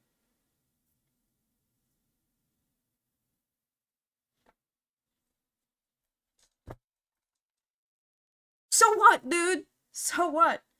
Jesus Christ. Jesus. I don't know. I don't understand. I don't get it. He does not make any sense to me.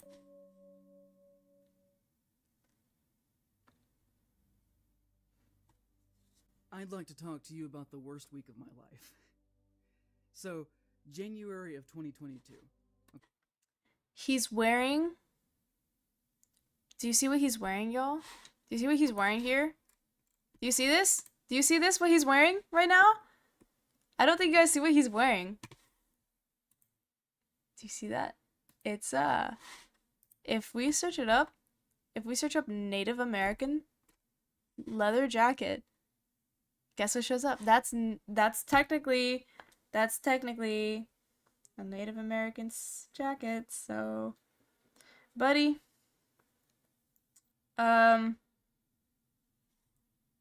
You can't say shit about appropriation. Honestly. Like, please don't say anything about appropriation. Because you are literally doing the same thing. And personally, I don't think it's appropriation. I think it's appreciation. But knowing how I think, you would say that if a white man was wearing this, a white conservative man was wearing this, you would say it's appropriation.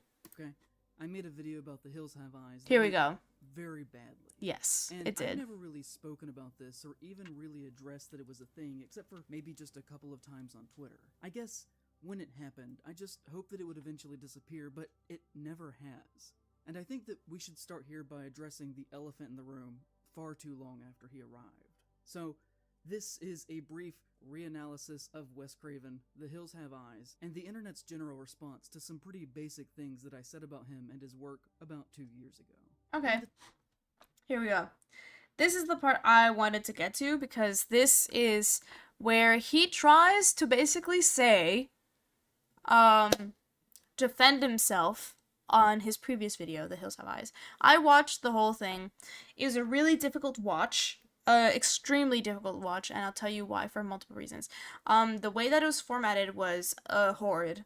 I could not follow what he was saying. It was incredibly difficult. He would jump from one thing to another.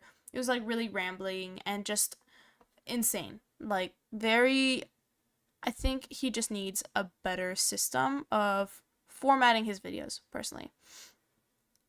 And then number 2, I'm gonna pull up the video real quick and I'm gonna see if I can find the section, because this is absolutely insane what he says about Native Americans. The Hills Have Eyes is a movie that nobody wanted to make. It was a merit to get another project off the ground. But he had been struggling for years. Observation, American families, harbor shot of man really present true to form on screen. But nonetheless, it is a more true to form being extremely memorable character design, is that. Because if you look at this from the perspective of the Hill people, they are only defending what is theirs, this land that they call home. Hold on. Who get lost on their side with others from a wealthier background. Let's go back a little. Another adds to the commentary that this family doesn't belong here. So it is what we understand based on appearances without even thinking about it. Clothes and how a person looks and how they are presented is a communicator that converses with the subconscious. It is a common theme that can be found all across Craven's filmography, and is something that he puts special attention to. Freddy Krueger having a dirty brown hat says as much about him as it does that Casey Becker has blonde hair and a white sweater. The Hill people, in reflection of that, are dressed in an almost stereotypical parody of how Native Americans are often presented in older westerns, mixed with a caricature of the classic idea of the inbred redneck hillbilly, and further adds to the commentary that this family doesn't belong here. Just by the way that they look, you can tell that they do not fit in with this vast desert landscape. They are an economic invading force. What is both home and hardship to one is a curiosity to pose in front of and take pictures to a group of others from a wealthier background. On the most basic, surface, superficial level, this is a film about cannibals killing and eating a family who get lost on their summer vacation. Yeah. And psychologically, most when they watch this will be on the side of the vacationing family, and wish for them to survive and make it out and get back home. And why is that? Because if you look at this from the perspective of the Hill people, they are only defending what is theirs, this land that they call home. The Carter family would have never been killed if they had stayed in that monstrosity of industry that is New York, that their own kind created. It can stand in that way as a bit of an allegory as well, of that fact that even though we are housed under the umbrella... Okay, before we get into what he's about to say, first of all, that place is not theirs. That is not their home. Correct? That is just some wild, empty land that they decided to live in. Second of all, they're cannibals who go and kill people who unfortunately got stuck in the middle of the road. They ate and they raped the women and stole a baby. So, absolutely not. No, they are not just defending their home. Because if they were defending their home, these people did nothing. They're trying to survive the night in order to just move on. They got stuck. They didn't want to be there. It's not like they're purposefully going there in order to take away their land. That's not the story. It's literally just cannibals on a mountain who eat people and are bad people. They're bad people, right? And relating them to hillbillies, relating them to, all this shit is stupid. They're just straight cannibals. That's the boogeyman. They're cannibals and they're bad people. Like, that's what it is. There's no other reading. I promise you, my dude. I promise. That is New York, that their own kind created. It can stand in that way as a bit of an allegory as well. It's not an allegory. Not everything is an allegory. Housed under the umbrella of America, We are many different countries comprising of many different people that do not get along or like each other. To say that the Hill people and the New Yorkers are of the same nation would only be true in the strictest definition. They and are, that they though. happen to live within the same borders, but And they follow the same laws, so technically they are, you know, breaking the law. They're being bad people. culturally, they couldn't be more different. Yeah, culture, they're different. The It Hills doesn't Have matter. Eyes is a clash of when you take two types of people who hold absolute contempt for one another, and then you proceed to call them both American and equals, who supposedly have the same opportunities at birth. Yeah. The film is shot and edited in a way that would become uncharacteristic. So, I'm gonna skip that scene. Yeah, man, this was just a really unfortunately bad take. This was a really bad take, and for multiple reasons. Where do I even start? So, yes, they are different, right? They have different cultures, but they still live within the United States of America. And trying to correlate it to two different parties and that protest against each other is completely asinine. Like, this is you're basically saying you have the Hill people, and then you have, like, it's not an allegory to anything, man. Like, this guy, Wes Craven, has stated that it's not an allegory. There's a quote by this author, Peter S. Beagle. Let me look it up for you guys. My O button is not working. I'm gonna paraphrase it really quick, but while I find it, oh no, I think I have it here. He basically, oh no, I don't have the quote, but I'm gonna paraphrase is that something that he likes about Tolkien and something that he wants to follow himself is that there's no symbols. There's no symbolism. There's no allegories. He doesn't like allegories. Everything is within the context of the story. Right? Everything is done within the context of what's happening. He didn't know a lot about the things. Like, it's... Let me see if I can find it.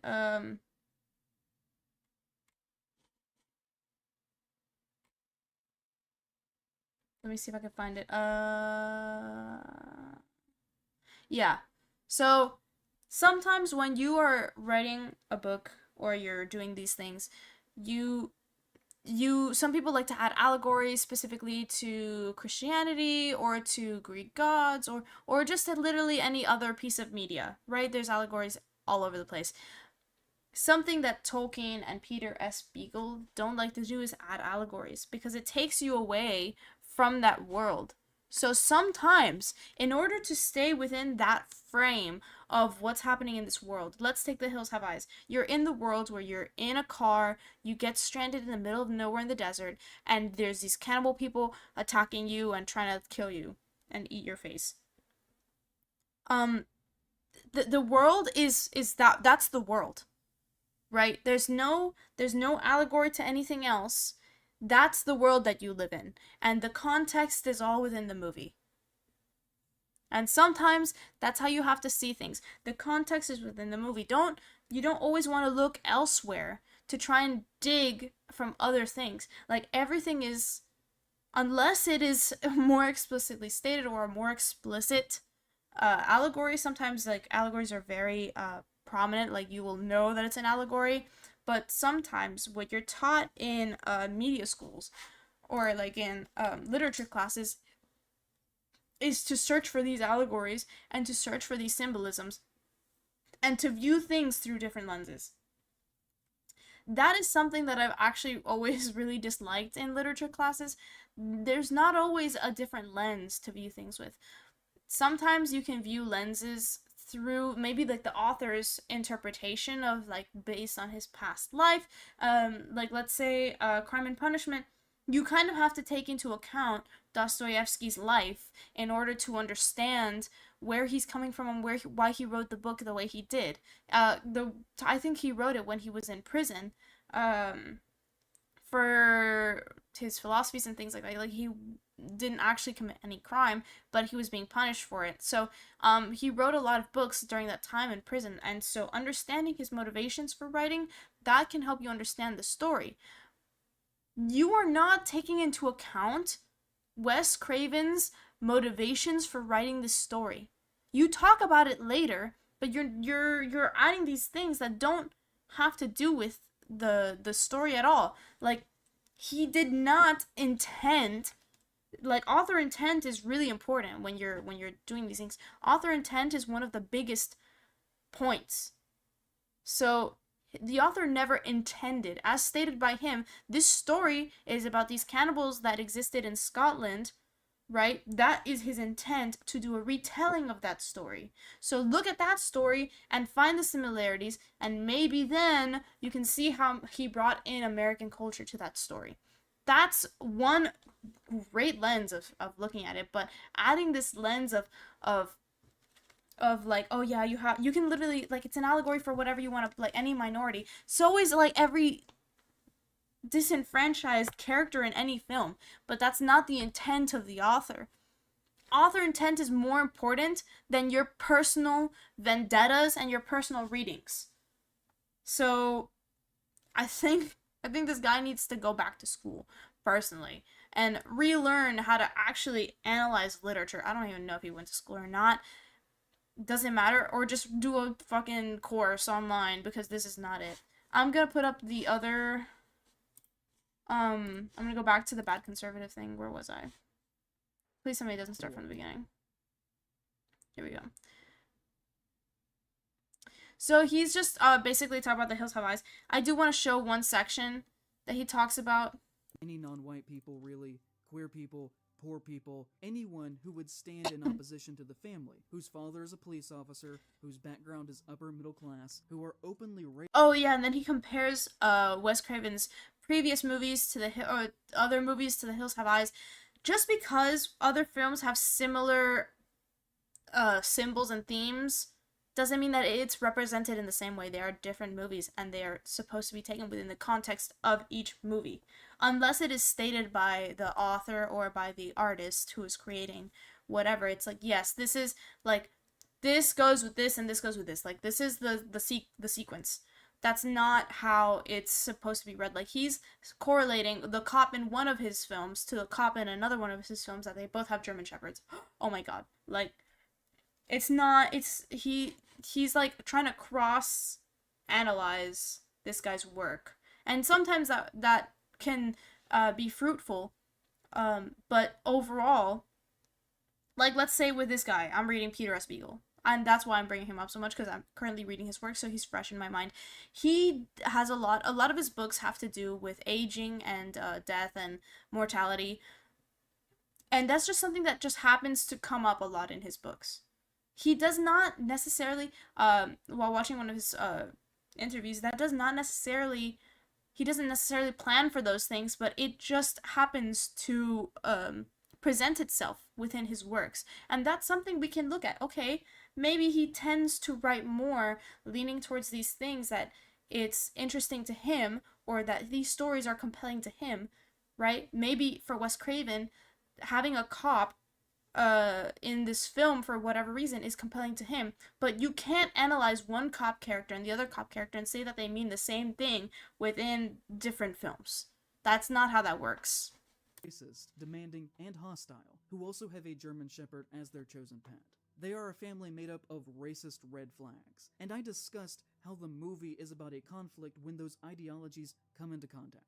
When a group who has had everything taken away from them, and another who reaps the benefit of the taking, are suddenly placed on the same level. They don't take anything from each other.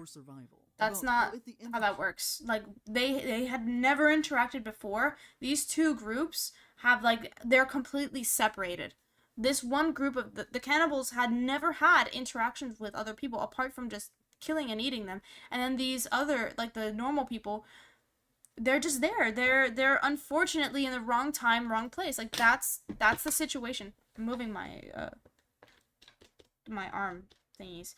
But it's not something that you can say, like, they're taking and this and that, because I think he's trying to correlate it to Native Americans, which is the biggest issue. He had previously tried to correlate it with Native Americans and saying like, oh, they're a minority class, or it's like it could be Native Americans or black people, and he got a lot of shit for that, rightly so, because not every minority in a film is representative of another of like something in real life. Like, remember, this is within the context of the film. You have to take off your reality hat and put on your movie hat and be like, okay, I'm within the world of this movie. What does that entail? Right? This does not have to do with other races. Like when like a while ago, like they were trying to say that in Lord of the Rings that black people were the orcs, or like orcs represented black people, and I think World of Warcraft kind of got flack for that as well. That's not necessarily the case. Remember, this is not the same world. We're working with different rules. Black people exist in that media, right? Black people exist separately in that media, so no, they're not the same. I'm specifically talking about World of Warcraft, because I've read Lord of the Rings. I haven't watched it in a really long time. I don't remember if there's black people in it or not. But yeah, specifically in World of Warcraft, you have black characters, and then you have orcs, and then you have trolls. They're just different races. They're all different races, right? It's not specifically that they represent this culture, they represent this thing. Yes, maybe they have inspiration from the cultures that we live in, because everything is inspiration. But that's not a good or a bad thing, right? It's not, you're not going like, yes, like the Zandalari trolls are supposed to be like a mix of Egyptian, African kind of vibe. You have the pyramids and then you have the accent, but there's only so much you can do with your you know, like with your world without copying other worlds, specifically the world that we live in, because that's the one that we know. Anyways, let's keep watching. Today, when push comes to shove, we are all capable of great violence against one another. Yes. I do not think that is an outrageous reading of that film. It is. It isn't even really subtext. It's just the plot of the movie. No, it's not though. The plot of the movie, you literally said it yourself, the plot of the movie is these people are stranded and they... What the fuck was that? I just saw a shadow. Might have been a bug. That was a huge bug.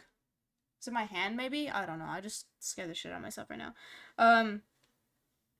The plot is you have these people, they get stuck, and guess what? They get attacked by cannibals. That's the plot. That's the story. There's nothing else about it. People got extremely mad at me Yes. for recapping the plot of The Hills Have Eyes. You didn't recap Because it though. Genuinely, if you go back and watch that video, that is all I am doing. No, it is a very it's not what you're basic doing. reading on Wes Craven's intended message of that film, based on his own words and what he put on the screen. Bro, I'm not even you did not use his words. You didn't use his words though. Let's literally look. Okay, dude, you're saying this, but you're not bringing up your facts. Like, bring out your receipts. Give me the receipts, my dude. Wes Craven, meaning behind Hills Have Eyes. I'm gonna do a quick Google search. Boom! The first thing is Wikipedia, but Wikipedia is fine for now. Craven based the film's scripts on the legend of the Scottish cannibal Shawnee Bean, which Craven viewed as illustrating how supposedly civilized people become savages. So it has nothing to do with taking or whatever the hell you're talking about with this kind of stealing whatever, you know? It's not stealing land, it's not stealing anything. It's straight up. I can tell you right now, it's just straight up viewing humanity through a different lens, which I don't know why that's so insane to think about, viewing humanity through a different lens, which is just basically being like, okay, humanity is capable of terrible things, such as this, and this. Humans are capable of being terrible people and cannibalizing on each other. That's the human condition. It's not anything else. So, I don't know, my dude. I don't think it's as deep as you think it is. Saying that I agree with everything going on in the movie. I also certainly did not write the movie. And truth be told, I also think that Wes Craven is a little overrated, and I'm somewhat mixed on his filmography as a whole. Thematically, I think he's great, but on a basic filmmaking level, he was at times fairly weak. I was literally just talking about what Craven was trying to do in his script and how he saw the movie. That's all. But you failed Still, though, because that's not I how he started to saw it receive though. Comments like this. I can't imagine watching this film and coming away with the Okay, conclusion here we that go, the here we go, cannibals here we are go, here we go. secretly the good. We're at 37. We're at 40 minutes, right? Let me write this down somewhere. So you can see how long he dwells on this, which is insane. We're at 37, 39. 37 minutes and 39 seconds, right? Watch this. Can I change the speed on this thing? Because this is gonna be, speed. Here we go. Guys. And the biggest tragedy is that they didn't eat the people passing through. He stabs him in the heart not to kill him, but to remind him of his place. Or maybe it was just to kill the cannibal who attacked him and his family. I don't know. Just my interpretation. It's edgy text Here we for go. the sake of Listen, engagement. listen. Love this channel, but I don't think Listen it up, was everybody. actually fine that these cannibals killed, raped, and ate people who just crashed their car in the wrong spot because capitalism is bad. And actually, they are the good guys is the take that I would have gone with. You can defend your home without eating people. You have an extremely warped moral compass. Class this, class that, blah blah blah. I like your videos, but the commie talk is distracting and arrogant. We side with the vacationing family because they are a down on their luck group, trying to get unstuck until they're hunted by opportunistic murderers who want to eat them. They're not inherently sympathetic because they're white or rich. They're sympathetic because they're the victims in the movie, not just the victims in your metatextual want for what you think the movie should be. The Carters win because good should triumph over evil. Jesus, Wes is spinning in his grave for an hour and 25 minutes. Woke Overthinking presents a woke critique of a B movie lacking any intellectual heft. If I had a nickel for every time a horror channel assumes something in a film is an allegory or a metaphor, I'd be rich by now. So tiring. I think this dude is gay or some. He can't go a video without mentioning disrespect towards them folks. Also, the hillbillies are cannibals. How are you gonna sympathize with them? Had to stop watching at 15 minutes. I think you're viewing the film through a modern woke lens, and you're really stretching the themes to fit your And he personal keeps bias. going. Really hard to take He you keeps going, and this seriously. is at Just 1.5 because you're a speed. communist doesn't mean that every movie is about class 1.5 struggle or social speed. He's inequality. brought up Holy I cow, don't know you how make it many sound like a things cannibal rapist are the already. good guys. Gross dude. Typical liberal garbage. Every time I think I like this channel, this guy spews some overthought lefty garbage that takes me right out of it. So what I have gathered from this video is people who commit tragedies such as mass shootings are justified because they have been wronged by society, and society should expect innocents to suffer because of that. Oof. The overinterpretation of capitalism bad by making the literal raped, murdered, and eaten victims into the bad guys of the movie was my cue to unsub. Sorry, bud, you lost me. You went way too off the mark. I've enjoyed several of your videos, but damn, you seem to be a bit lost in this one. Your stances just seem a bit warped. And why inject politics into a movie anatomy? Social justice? I was rolling my eyes throughout. I mean, come on, man. LOL, I've He watched a keeps few other videos of laughing, his and didn't notice but the it's not political funny, themes. And here's though. the thing, I don't actually care It's what they really are. sad. It's just pretty silly to inject social justice into a review of The Hills Have Eyes. LOL. Yeah, I can't help but disagree with this video. This might be your worst yet. I despise the he's political laughing. analysis of this film. He's Calling laughing, police but officers, this people who put video their is your lives on the downfall, line for a man. job, a symbol of oppression, shows a huge bias on your And he end. still People keeps are a going. lot He more than their still political keeps affiliation, going, but I don't bro. think you showcase He's yours still compared to talking appreciated by your audience. about Would really this. appreciate it if you tried to be more impartial. Bro. 18 minutes in, and I had to stop. Bro, because it really and he is an still unfortunate keeps video. going. Incredibly He's still sad because putting we enjoy a more lot of videos negative that Nicholas things made. in It his really video. feels like night How and day in terms of the long? quality of the essay. While We're everyone's at free to think what they 41 want, and I already. really appreciate Jesus and enjoy Christ, some it's of your been other 10 videos, you are minutes basically of justifying that people should be straight assaulted, raped, hate- cannibalized based on their hate socioeconomic comments. status and, dare I say, skin color. Would you have reacted the same way if the Bro. family was black or came from another racial background? Or is it only okay because the rich family was white? You are such a talented writer with an impressive ability to digest a movie. But unfortunately, as so often these days, your politics tend to ruin some parts of your videos whenever you put your postmodern lens on. Sadly, you seem to be lost in a pretty bad sadly, you seem to be in a pretty bad place right now. Your so-called anatomy is full of hate and cynicism. I hope you'll get better soon. Yeah. Buddy, maybe leave out the half-baked race baiting and focus on the movie. Absolutely. I thought I was going to watch a movie retrospective, not be morally grandstanded at LMAO. This was honestly exhausting. It was exhausting to watch. You know, you do this long enough, and you kind of develop this weird, broken, detached mental thing that I'm convinced that everyone who works long-term on the internet has. And I know that that was a lot of hateful comments to read back to back to back. But Yeah, I'm just trying bro. to communicate what it is like having the never. Here. 42. How much time was that? That's... I need a calculator. I can't do mental math, y'all. Hold on. 42 minus 30. That's 5 minutes. That's 5 minutes of him going on and on and on and on and on and on of just hate comments.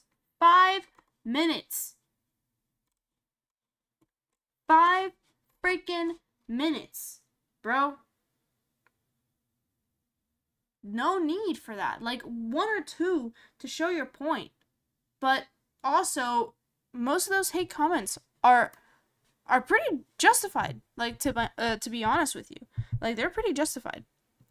They're literally being, those aren't even like bad hate comments. They're not even hate comments. They're like, guy, you lost the plot. You're lost in the sauce. Come on. Like, try and help yourself out a little bit. Like, don't do this to yourself. You're ruining your analysis. Because there's some parts of the analysis that I actually agreed with. And I liked part of, like, me personally, I'm talking for myself, that I liked parts of the analysis. But it was hard. It was hard to watch because it's like, why are you talking about this? It makes no sense. It makes no sense whatsoever. Ending barrage of the internet saying bad things to you on a daily basis that are not founded in reality. What was really distressing? They are founded in reality, though.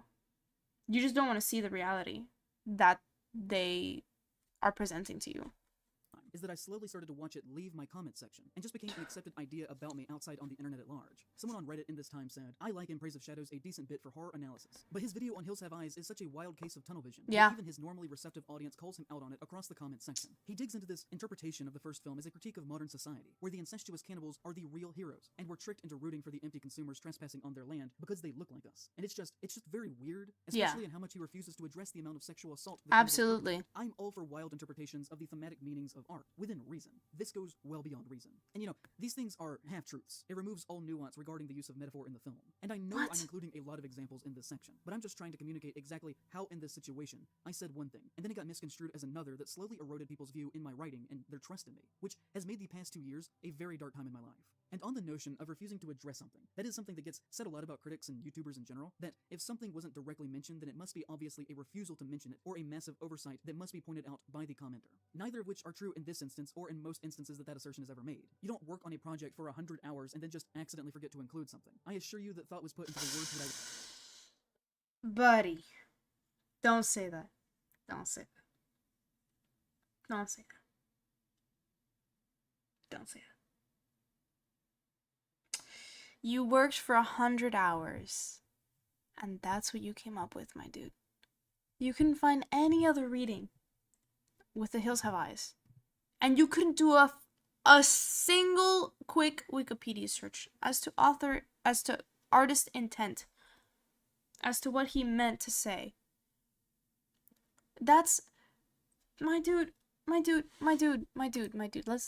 talk for a second. You spent 100 hours on the Hills Have Eyes video, only for it to be a huge flop. The reason it flopped so hard is because you did not do a good job. And it's okay to say, you know what, maybe I let myself be a little bit clouded by my personal biases. This was my reading because this is like my experience in life. That's it, right? Like, everybody makes mistakes. Like, you know, like, I was working hard on the video, and I guess, like, somewhere I got lost in translation. Like, there was a thing there that was not working. That's okay to say, my dude. But saying you worked for 100 hours on this video, and on this video that you're canceled for right now, you did not spend 100 hours. I can promise you that is not 100 hours. Because the stuff that you came up with, like, your presentation was garbage in this video. I'm really sorry about that, my dude. It's not it. Your presentation is, like, the way that you phrase things is really unfortunate. Specifically with the Wendigoon stuff. Like, I'm talking about everything. The Kevin Spacey stuff. If you did a 2-minute search. I did a 2-minute search before coming on the stream about Kevin Spacey. He was acquitted. You didn't even mention it. You didn't even mention it. You said alleged serial rapist. That's what you said. So technically slander, because it's not alleged. He was acquitted. So technically it's not. He was cleared of the cases. So no. Right? okay, let's keep going. He's just not right. If he spends 100 hours and still doesn't see the faults and bias, he needs to redo his workflow. Like, his workflow is not okay. I incorporated all forms of violence into one for that video because the metaphor of the movie is about aggression and revenge, whether that be No, it's not about aggression or revenge. It's not about revenge at all. To be 100% honest with you, it's not about revenge. It's about the savagery of human beings. And how, no matter the human being, you can be a terrible person. It's looking at the monster within. Something you don't know how to do, my dude. You need to look within yourself. sexual, outright physical, or even eating the victims. All of them to the Hill people are expressions of forms of revenge, one and the same. It literally makes no sense to talk about them as if they were three different things within that context, because as far as the movie is concerned, all of the violence falls under the same blanket of metaphorical rage. It would only take up time to not actually end up saying anything that I hadn't already said. And if I went down a list and addressed every single act of violence individually, that just... I understand what he's saying with this. Like, he didn't have to specifically mention the rape or the grape of the women. But that's not the point. The point is, you're making an analogy that you're basically saying that you have your minority groups that can relate to the cannibals, but the cannibals are committing violent acts against these normal people that did nothing. And you're correlating that with minority groups such as Black people and Native Americans. That's the issue. It's not the fact that you didn't specifically mention about the sexual assault of the women in the film. It's the fact that you're correlating the two and you didn't even think about that. That it's such an intense abuse to the normal people in the film. Like, it's a hard film to watch because it's so, like, the violence is so extensive. And you're correlating violent people with minority groups. Do you understand that that is not a good correlation? Would be pointless. And also, it isn't me saying that I think that these things are good in real life. Obviously. We are talking about fiction here. The Hills Have Eyes never happened. Wes Craven made that up. These are not real people. And I know I normally don't have to go that basic with what I'm saying, but in this instance, I guess it does have to be said. Because near weekly for over 2 years, at least one person has... Bro, it's not that. It's that you're correlating them yourself. You're the one that said it's an allegory for it. Insinuated to me that I supposedly think people's flesh should literally be eaten off their bodies. That's not what anybody said, bro. I read the comments. That's not what anybody said. The hardest is that when I decided to stop reading comments and just tried to distract myself by scrolling on Twitter, and on my For You page, I found a thread of mutuals openly making fun of me for my failure of the video amongst themselves. Just openly in public. Some of them using words like idiot and stupid. Many of which I could tell had not actually watched the video based on what they were saying. They were genuinely just... No, bro, they probably did watch the video. You just don't know how to explain yourself. Instead just believing what other people were saying about me. And that was so hurtful that I can't even fully communicate it to you. To see this notion escape the comment section, which, you know, it's YouTube, sometimes it can be a little bit out there, into the more real digital life on the internet and Twitter and beyond, to where even people who knew me were making fun of me in posts that the algorithm recommended to me, was the lowest point in my career. Again, I won't say who they are. I don't want people to get mad at them for this, but I still remember, and to be honest, I will always see those people differently from now on. And if I met them in person, I would never be more than just cordial. I would never be their friend, and I'm usually not like that. I decided then that I was never... I'm usually not like that. Look at his smug ass face, dude. Cordial. I would never be their friend, and I'm usually not like that. I'd never be their friend. Hold on. I'm making fun of him right now, I'm sorry. I'd never be their friend. Let me, like, zoom in, because... I'd never be their friend. I'm not usually like that.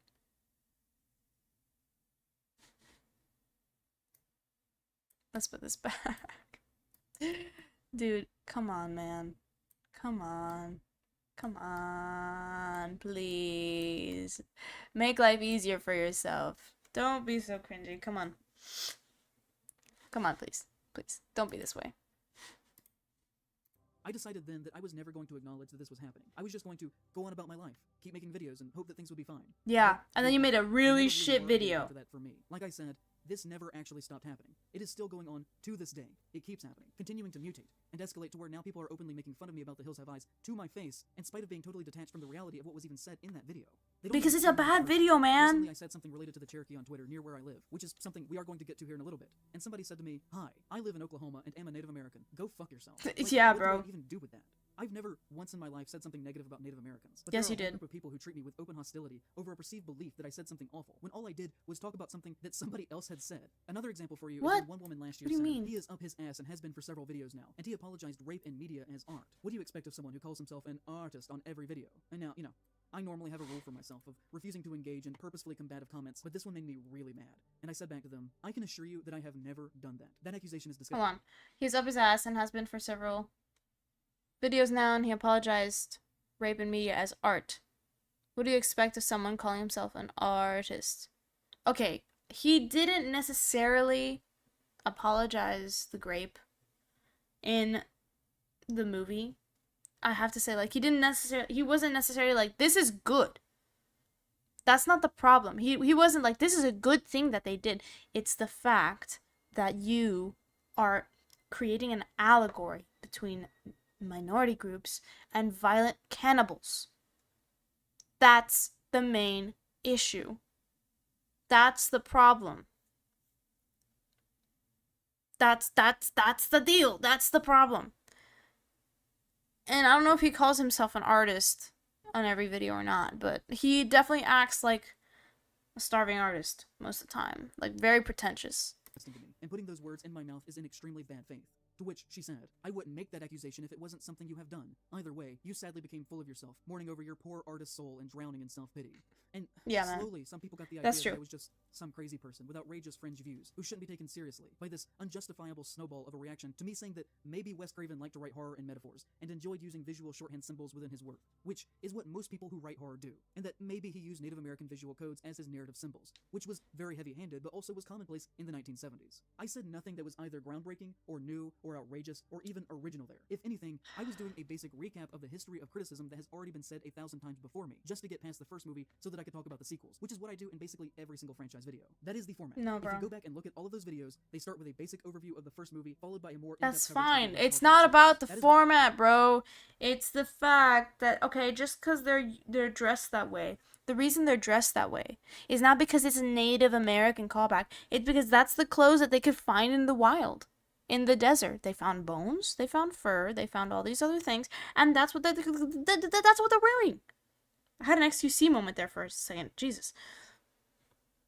That's not meant to represent Native Americans. It's not meant to represent any of that. It's just the shit that they find in the wild. They're wearing fur and teeth. Fur and teeth. How is that Native American? Please tell me. How is that specifically Native American? why I make It's these not. videos. You can't say anything new about the Texas Chainsaw Massacre that hasn't already been said, but you could probably have a few new original ideas about the third and fourth movies. I used to hit 200 to 400,000 views per video, and now I'm hitting 50 to 100,000 most of the time, saying the exact same message that I used to say back then. But now I think with more skill than I used to have, with higher production values. And now, every time I make a video, the comments are often swamped with people still living off that meme of an idea, who only show up to say mean things about me and leave, that all started with The Hills Have Eyes. I used to not have that happen. If you go look, literally there is a hostile comment on every single video now, Yeah. within maybe 2 to 3 minutes of posting a new video. Say if you were to go back and look at my recent video on Blood Tea and Red String, within a minute of the video coming out, a man had posted, "I'm just here to see how long it takes him to whine about the racist patriarchy." To which someone else said, "If you dislike his videos so much, why do you watch and comment on them instead of watching something you actually enjoy?" To which he said in return, "'Cause I'm a dick." This meme I mean, yeah. has directly impacted my work, my sense of self, and the videos that I'm able to make. To be I don't honest. really think that that's fair. There was a month last year where I only made $500 in ad revenue. I can't live off that. The amount of times Then that I've don't almost live lost out off making of videos that. since Get then has been another almost job. monthly. I've barely been able to keep this afloat. I've paid my rent late most months for the past year. The cruel and untrue things Okay. I say Here we go. Listen up, dude. If you can't do YouTube because you're not earning enough, you get a part-time job. Yeah, a part-time job.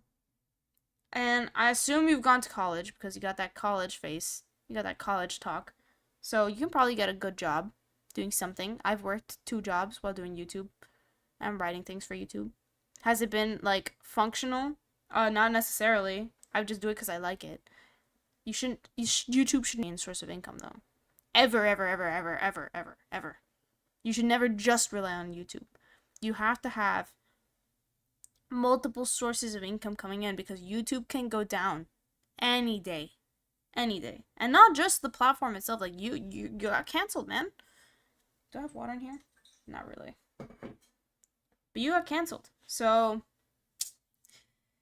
I'm going to be right back. I'm going to go get some water. I suggest you guys go get some snacks. and I'll be 5 minutes. Okay, y'all? Because I'm really thirsty.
Yo, what is up?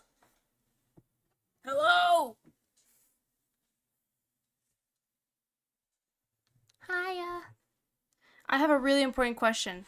I like a really, really important question, okay? So, do you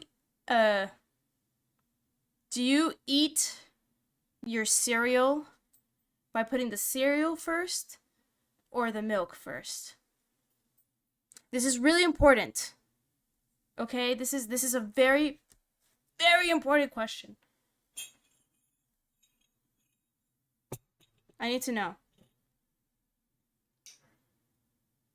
I need to know. Yo, please tell me. Oi.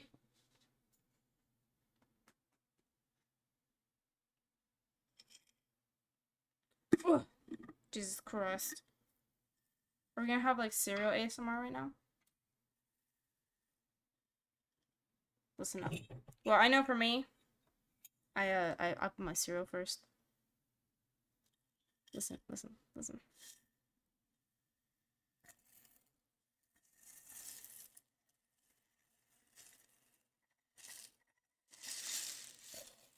That's a lot of cereal. It's a lot of cereal. Oh my god. Jesus Christ. There we go. Alrighty. I'm put my milk. I just decided to get some cereal because I'm actually really hungry.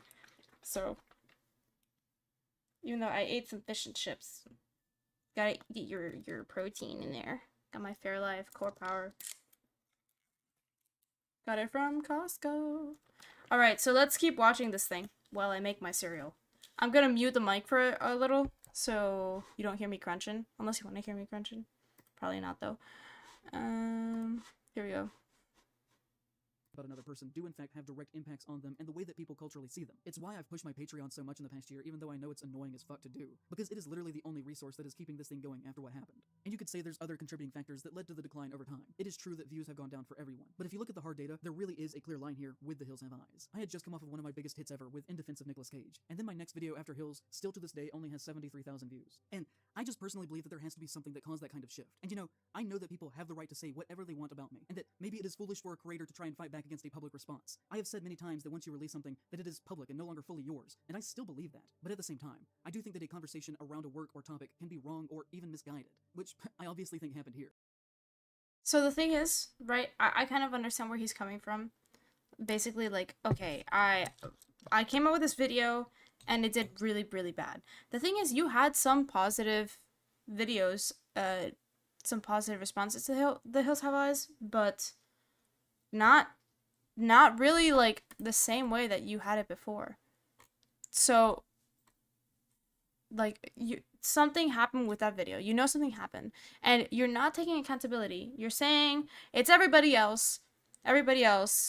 It's nothing is my fault. I didn't do anything to cause this. I didn't have a bad take. I didn't have a bad production. It's not, you have to look inwards to yourself and be like, okay, my channel's been going downhill. But it's been going downhill since The Hills Have Eyes. I came out with a banger video in defense of Nicolas Cage, and now this is not going well. I'm gonna put the speed back to normal because he's going a bit fast right now. But like, that's what I'm saying. Like, he's not looking inwards. He needs to analyze himself and be like, okay, I did a shit job with this. Why? Why did I do bad? You're never gonna learn that way. He still thinks he's right. His Discord DMs still, like, he thinks he's in the right. I don't know how. Like, with so many people saying, no, dude, you fucked up. Respectfully, you fucked up. Still. I think it is within my right to talk about this on my own channel. And if you have said these things about me or to me, that is totally within your right to do. But I do want to ask you to consider why you're actually still saying them to me still 2 years later. What point are you trying to make besides baseless general cruelty? Are these your own genuine original thoughts and criticisms that you have based on my actual words and things that I have done? Or maybe did you read something about me 2 years ago that you thought was funny and that was not actually true, and have latched onto a meme that was not based in fact, that said that I'd become some It is kind of based in fact, though. racist? It is based in fact. You had a shit video. We watched it. It was shit. And the thing is, if people are still coming back and commenting on your video because they're seeing that it's not good, it's because it's not good. Like, take the hint, dude. Take the hint, please. Please, please, please take the hint. You're not getting it, my dude. Seriously. Pro-rape, pro-cannibalist extremist. I have always and will always speak on the idea that horror is about love, and that this is all about love. If you somehow took away that I actually think that it's a good idea for people to be eaten alive, then I don't know what to tell you. We are just operating in totally different realities. We don't speak the same language. Ain't that the truth, bruh? Yes. 2 different realities. The thing is, you're operating in the reality that you're always right, that nothing you said was wrong, that you are not a bad person, but you did shit things. Like, you correlated. Like, we can pull up the tape again. We can pull it up again.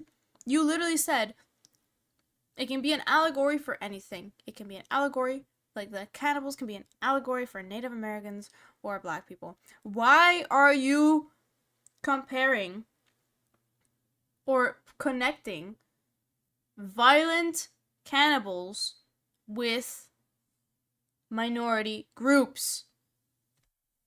For what reason? Like, absolutely makes no sense to me why you're connecting the two. Language. I would argue that maybe you are the one who has changed in their values, and not myself. Or that maybe you haven't thought critically about what you were reading online, about other people. People often say to me when talking about my Hills Have Eyes videos, that I used to not be like that, and that they liked my older work before that, often citing my Return to Oz one, which is always very funny to me, because I talk about Gilded Age capitalist rot, and the benefits of communism, and the tragedy of the genocide of the Native Americans in that video. In fact, Probably I because feel it was like better whether it was researched. my video on witches or the treatment of women historically, my video on Lovecraft and queerness, Beksinski and the Holocaust, horror comics and government censorship and attitudes towards sexism, racism, and violence in the 1950s, that my views have never actually changed. Which I think is the necessary thing needed to be a good critic. Perspective. You have to be able to some racism and violence in the 1950s, that my views have never actually changed. That's the problem. Your views haven't changed. You have the same view and the same analysis for every single movie. And sometimes it doesn't fit. Sometimes you fuck up. You literally said, okay, I had another movie that I analyzed with the same capitalist, Native American allegory lens, and it was fine. Maybe because it fit for that movie. But it doesn't fit for this one, buddy. It does not fit. You can't just copy, paste, stamp, copy, paste, stamp, copy, paste, stamp the same viewpoint on every movie, because guess what? Not every artist, not every script is the same, and they don't all have the same intent. Which I think is the necessary thing needed to be a good critic. Perspective. You have to be able to clearly articulate your personal perspective and values in life and in art to do this job.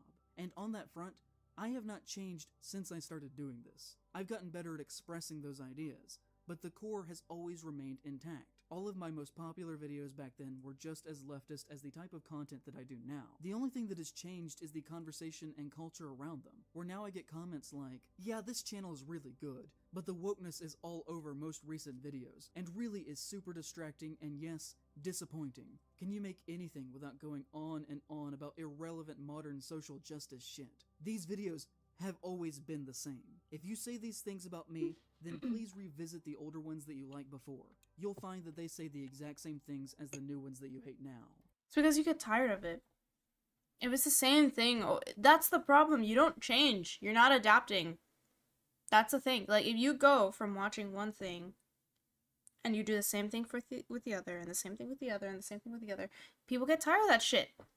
They're like, okay, maybe an analysis is good with this one, but maybe not with this one. Maybe not with that one. Like, what kind of political lens are you going to take with Coraline? Like, seriously, what? Tell me. You cannot say Native Americans. You can't say feminism. Like, maybe girl power, I guess, with Coraline, but, like, not even. It's about the family structure. Like, that's what that story is about. It's not political. It's social. The two have kind of become intertwined a little bit, but it's not the same thing. It's not. I was sitting in a doctor's office 2 years ago now, mentally dealing with everything that was going on, believing that my career was over, reading comments about what people were saying about me, and just generally, Your career is over now, though. Sorry. feeling pretty bad about myself, when I read something by a Reddit user going by the name John Latour, who made me so happy that I actually cried sitting there in public reading that, because I felt like it was the first time that someone had publicly seen and understood the situation that I was in, and saying that they understood what I was going for and that my treatment had not been fair.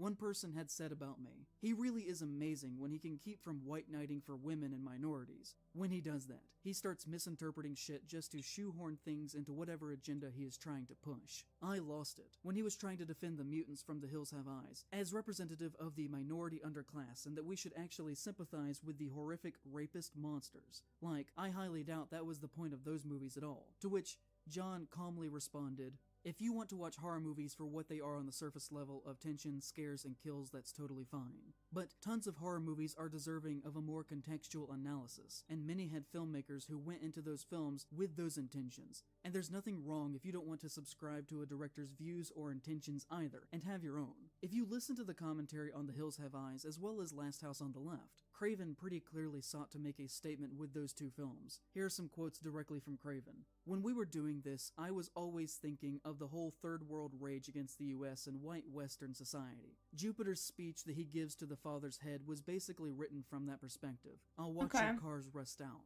It was almost anticipation of the 9/11 rage of other people." Okay. Right. So terrorism. Okay, and also, this comment here. "There's nothing wrong if you don't want to subscribe to a director's views or intentions either, and have your own." That is not true. Author intention and director's views and intentions are incredibly important when analyzing a piece of media. If not, you're just like, you can sometimes. The blue curtains are just blue. Do you get what I mean? Do you guys know that phrase? Like, sometimes, like, there's a practice that they do in literary school that is like, you read this book, and the curtains are blue. Why are the curtains blue? They ask the class. It's blue because the color blue symbolizes this. No. It's just because the curtains are blue. Sometimes the curtains can just be blue. And sometimes the cannibals can be cannibals. And sometimes it can have meaning. And sometimes it cannot. Like, let's see. This guy, what is the quote? Jupiter's speech that Like, look, if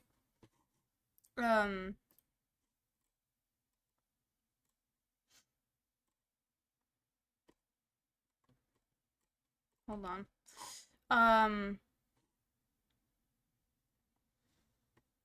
So here we go.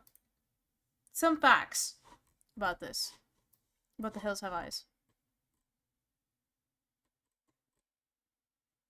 It was based on a true story by Shawnee Bean, which is the main thing that it should be mentioned. The cannibals are supposed to be, representative of that.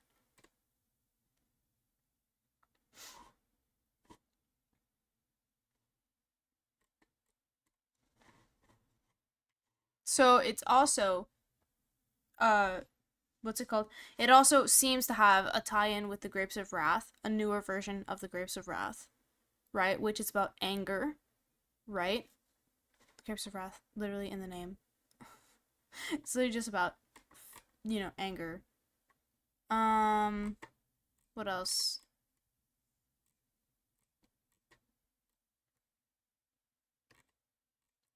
But yeah, look, the movie, that movie is about human brutality against each other, which is what Wes is trying to say. By the way, here he gives to the father's head was basically written from that perspective. Yeah. I'll watch your cars rust out. So the third world rage against the US and white Western society. So you have the view of the 9/11 situation where you have these terrorists in the third world and they're attacking white Western society, and he's saying these terrorists are doing terrible things to Western society and to people. So who is he correlating terrorists with? The cannibals. Which, that makes more sense. You have two sets of terrible people who are kind of on the same level, right? Are you basically saying that minority groups, you're lumping minority groups with terrorists and cannibals. That doesn't make it any better. And this guy's not understanding either. This comment is also just as delusional as you are, my dude. World rage against the U.S. and white Western society. Jupiter's speech that he gives to the father's head was basically written from that perspective. I'll watch your cars rust out. It was almost anticipation of the 9/11 rage of other people against us, that we can't imagine they would be as wild and as vicious as they are. I was so struck by how, on one hand, you have this feral family that's killing people and eating them, but if you look at it, they weren't doing anything that much worse than civilization did. Wait. So, it's the same thing I said, right? This quote is basically saying, the depravity of humans has always existed. It's always been a negative thing. Now, civilization found them. But they've been doing the same thing since the dawn of time. It's not about minorities. It's not about, like, Native Americans or black people having this just rage against the system. Because minorities have a justified rage against what they've had to go against, you know, like let's say disabled people, because the Hills Have Eyes remake uses disabled people in the space of the cannibals, like they have literal disabilities, which I don't like that reading, and I think In Praise of Shadows also didn't like that reading, but you're doing the same thing. So like now I'm confused, like why is it not okay to have disabled people instead of the cannibals, but it's an allegory for minorities? It shouldn't be. It's not an allegory for minorities. It's a symbol of human rage and anger and savagery and literally just being the worst monster you can be while still being human. That's the point of the film. Not anything else. You're literally reading it, and I don't even have my screen. You're literally, like, saying it here. Like, it's literally what it's saying. When they caught them. And I just thought, what a great kind of A-B of culture. Yeah. It's like a switch. Like, you have a really, really civilized, calm, like, modern-day people, and then you have kind of this return to the past of tribalism, of these people that it's like it's us or nothing. You know, you have these cannibals that are like, we are the ones that need to live. We are here. We're gonna stay here, and we're gonna eat your face, cause we are like that. We are what it is, and we live here, and this is ours. How the most civilized can be the most savage, and how the most savage can be civilized. See, so it's literally all about savagery, because spoiler alert, at the end of the movie of The Hills Have Eyes, the normal people, they go crazy and they kill all the savages, right? And so now you have this juxtaposition, like, okay, you have the hunters hunting the prey, but then the prey turns around. It's like, we're gonna be savages too and attack you because you threatened us. So it's opened up their monster. It's all about looking inward at the monster. Like, okay, we both have this ability to be terrible people within us. That's the point. I used the theme in a more conscious way with Hills. I constructed these two families as mirrors of each other. I found it very interesting to look at ourselves, to think of ourselves as having the capacity for not only great good, but also for great Literally evil. what I just said. Raven pretty explicitly does not view either sides as heroes. His That's not the point, though. It's not about heroes or not heroes. There's a moral, like, I guess you can look at it morally. Like, technically, the cannibals are the ones that initiated the circumstance. They are the ones that attacked first. But in turn, you have these pure evil beings initially converting these people who are good to evil beings as well due to their circumstance. It's not that one is a hero and one is bad. It's that you have evil and then you have good. The good becomes evil, but eventually triumphs and returns to goodness. That's the story. very interesting to look at ourselves, to think of By the ourselves way, as I having- read a synopsis. I didn't watch the movie. because I'm a pussy, but I read a little bit and I watched a bit. I just skipped the really gory parts of the movie. I can't watch that. It's like really disturbing. So let me know if I'm missing anything, because I might be missing some context. But like, I watched the movie today, but like I skipped through it. I read a synopsis, just watched the important scenes. That's about it though. The capacity for not only great good, but also for great evil. Craven pretty explicitly does not view either sides as heroes. His goal was basically to strip one side of all of their material and civilized possessions, to show that we are both capable of the same brutality. Yes. Let's not forget how we are really introduced to Bob once they are actually standing with Bob saying, 25 years I'm a cop, and the worst goddamn precinct in Cleveland. N-words shoot arrows at me, and hillbillies throw dogs off the roof at me. I'm even shot on 2 separate occasions by my own men. But none of these bastards ever come as close to killing me as my own goddamn wife and her goddamn roadmaps and her wrong turns and her goddamn hysterical screaming. That doesn't sound like a hero to me. Anyways, my whole point is that nobody is wrong for how they watch horror movies. If you watch them because you like the thrill or seeing sweet kills, gore effects, or because you appreciate what some of these films are trying to say about society and how they can turn a mirror towards us, horror has always rode the line between entertainment and a reflection of our own sociological fears. And that's why the genre is great, because it has a lot to offer all of us. Needless to say, I also recommend In Praise of Shadows, and hope everyone here.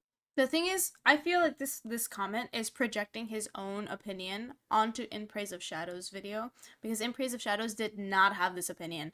And what he just said, horror rode the line between entertainment and a reflection of our own sociological fears. Yes, horror is a very deep reflection of the fears that we have as people. We have a fear of we have a multitude of different fears. Like, we have the fear of being stranded alone and getting cannibalized, right? That's a fear of being alone, isolation, of different kinds of things. Like, you have different fears, right? And horror movies play on all of them.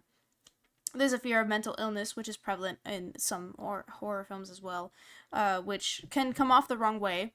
And there's a fear of disability, which you can see in the remake of The Hills Have Eyes. So you have all of these fears. You have the fear of ugliness, the fear of the unknown. All of these are sociological fears. But they're also very entertaining movies. Reflection And of our own listen up. sociological fears. And that's why the genre is great, because it has a lot to offer all of us. Needless to He basically says, if you like watching because of the thrill, gore, and effects, you can watch it because of that. You could also watch it because of what these films are trying to say. Sometimes some films are trying to say something, and sometimes they're not, right? Most of the time they are. Most of the time there is subtext within films. But tell me what subtext there is in Five Nights at Freddy's, the movie. What's the subtext, please? Tell me. It doesn't have to have one. It's fine, because guess what? The practical effects are fucking amazing. Like, that's why people watch it, because it had good practical effects, and they like the community, and they like the lore, and they're into that stuff.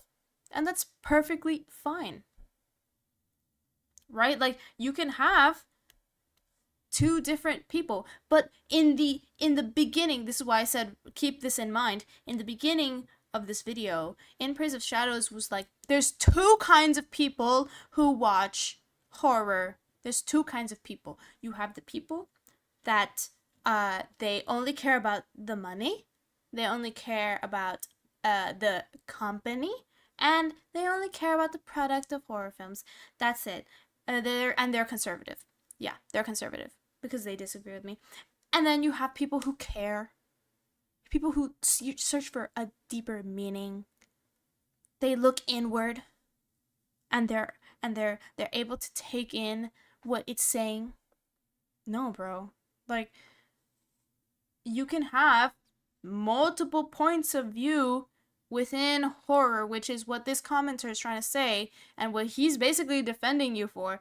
But your video did not come off like that. Whether that was your intention or not, please check your video, dude. Like, if that was your intention, well then yes, good. But that did not come off like that, and you have to like make sure that that's what you're showing. But your Hills Have Eyes video is definitely not that. towards us. Horror has always rode the line between entertainment and a reflection of our own sociological fears. And that's why the genre is great, because it has a lot to offer all of us.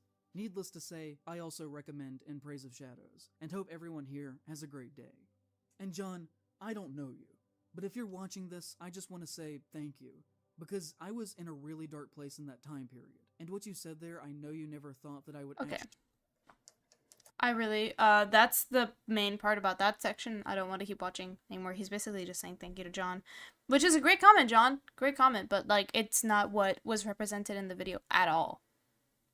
It's not. Because when you say it's an allegory, his straight words were, this is an allegory for minorities. You can put, he literally said, you can put whatever you want as the cannibals.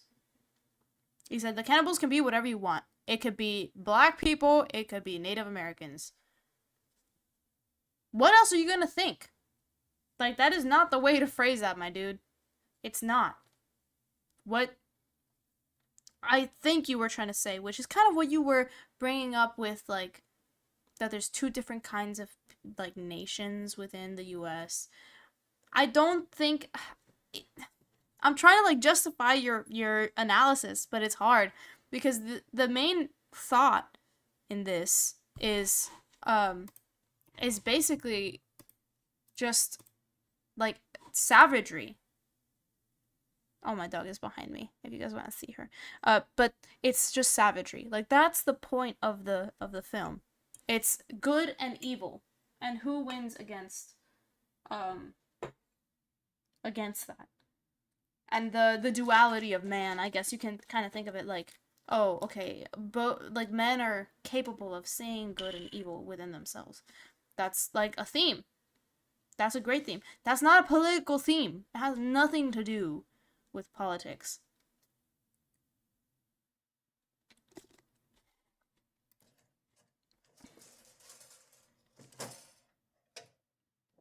In March of this year, Late Night with the Devil was released to theaters, which came with a fair share of controversy. Normally, this would be a film that would make some buzz and then be quickly forgotten about by most non-horror people. But Late Night with the Devil ended up with several major articles written about it in the trades because of its use of supposedly 3 AI-generated title cards that appeared both in the trailer as well as in the film itself.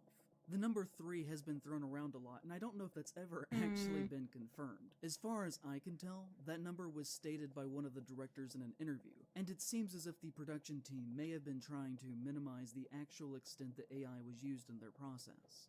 This was the narrative that they started, once people got mad at them. And I myself have gone through the film and would argue that there's closer to an upwards of maybe 10 or so questionable images throughout the movie. But for the purpose of this, we will just say that it was 3 pictures. As you can well imagine, there were a lot of people within the horror community who pretended that this was either not a very big deal or wasn't unprecedented behavior, and had many excuses as to why this wasn't good, but also why we should still reward their behavior with our money. BJ Colangelo said, based on the style, the AI was clearly experimented with around the time everyone was sharing their AI profile pics, before we had the widespread, hey, this is bad convo. And they should have replaced it in the years since. I hope they do the right thing and swap those shots, but I've not seen the movie, so I have no idea how quickly they'd be able to do that in an edit. And unlike a multi-billion... We're talking about bad conservative horror movies. That's the title of this. Why are we changing to talking about AI? Has nothing to do with anything. Whether they use AI or not, it's what for the people to decide if they want to support it, okay? Jesus Christ. This has nothing to do with anything. Company using AI for title cards. I have no idea if they have the money to do so. Richard Newby said, seems highly unnecessary, and I don't like AI, especially when artists are looking for work. But also, I'm not going to boycott an indie movie and the work of everyone else for what amounts to 20 seconds of AI title cards, because that doesn't help artists either. Sorry. To this, Barbara Crampton That's said, true, though. agreed.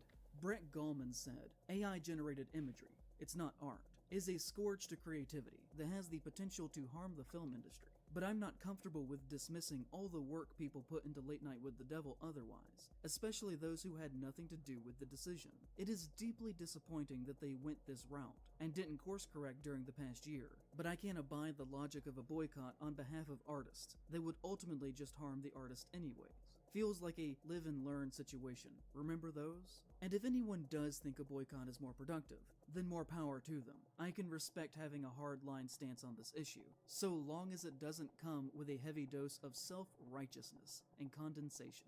Jamie Jirac said, "This sucks, but I want to add to the chorus of people explaining that it was made 2 years ago, before a lot of us realized that AI art is bad. Moving forward, I think projects that use AI should be boycotted, but this indie horror deserves a little grace due to the timeline." What does The this real have to do Matt with C. anything? said, "Still going to watch the Satanic Talk Show movie. Sorry, it's been recommended by friends who've seen it way too much. Okay. Was having fun with AI, and with it being an indie film, having to pay the talent they did have. An all-out boycott of the film is a bit extreme."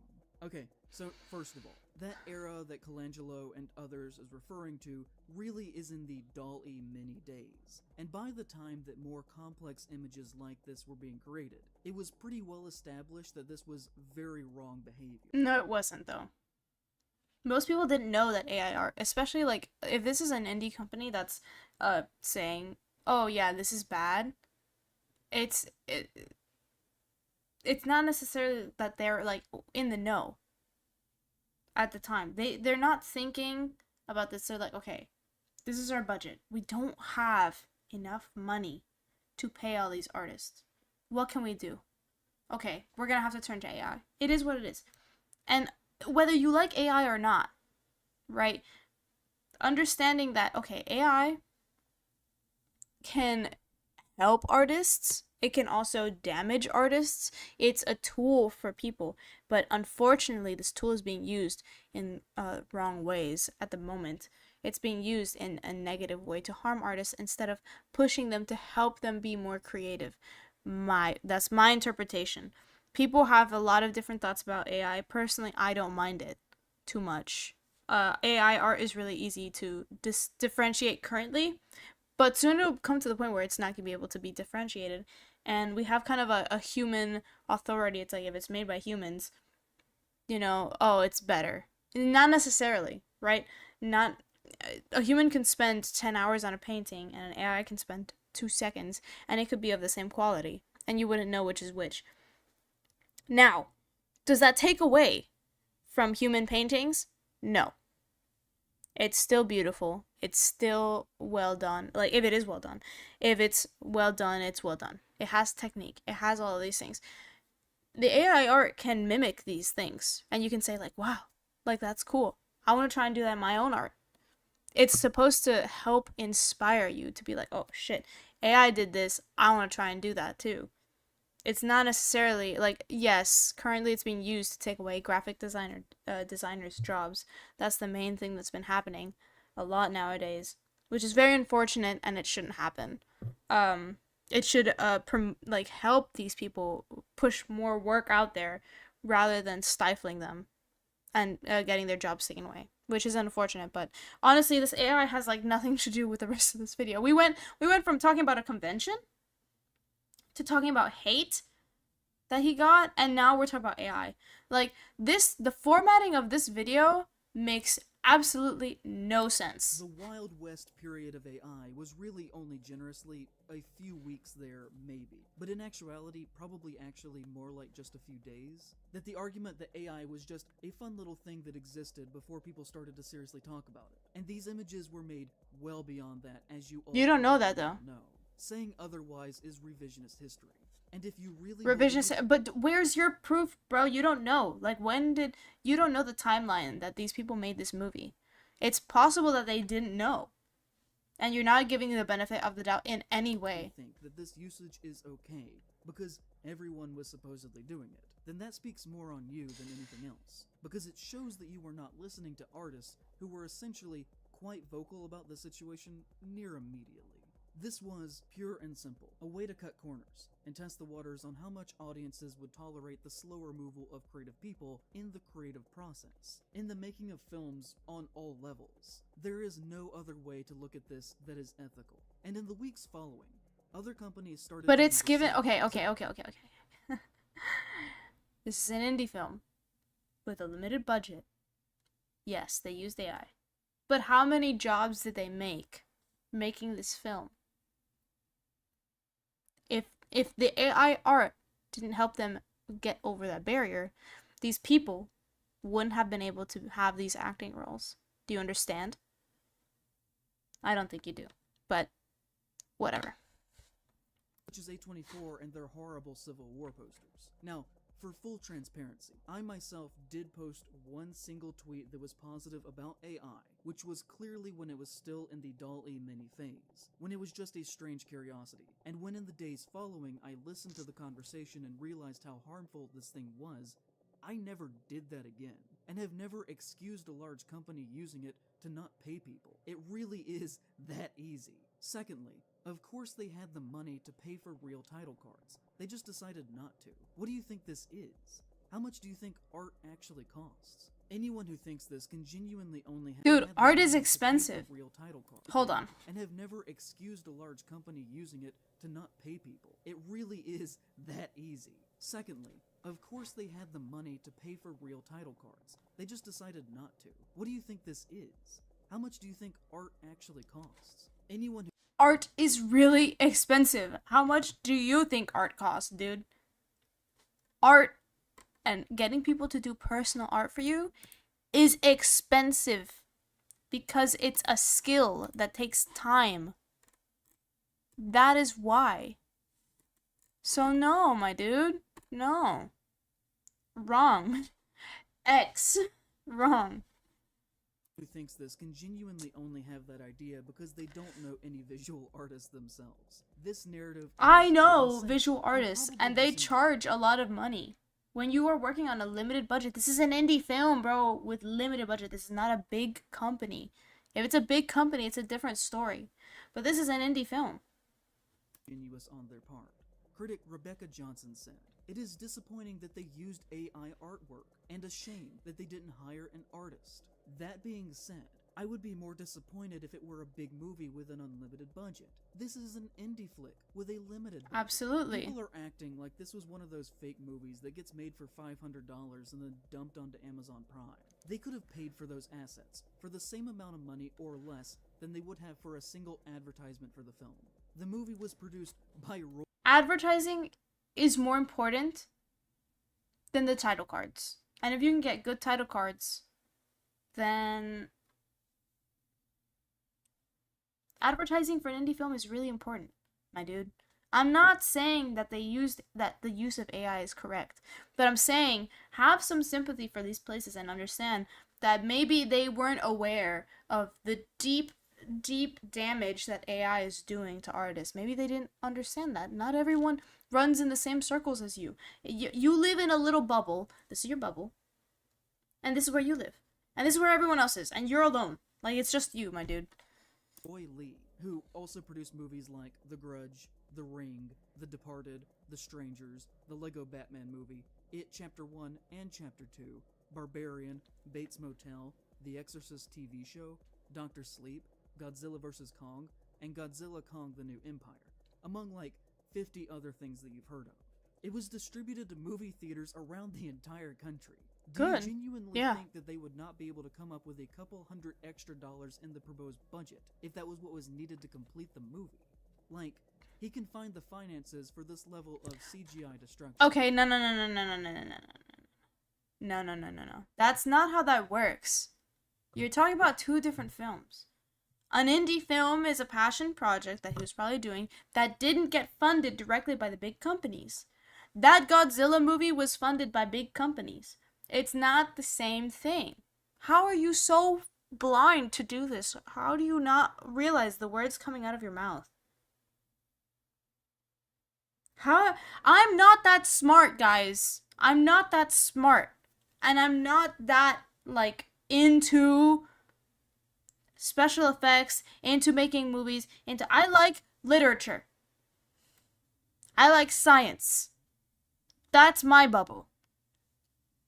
Me with my limited knowledge, who has only been doing this for a little while, I understand the fact that the Godzilla movie that had a different funding, a different project, is not going to have the same funding as an indie passion project movie with a different cast, different work. What the?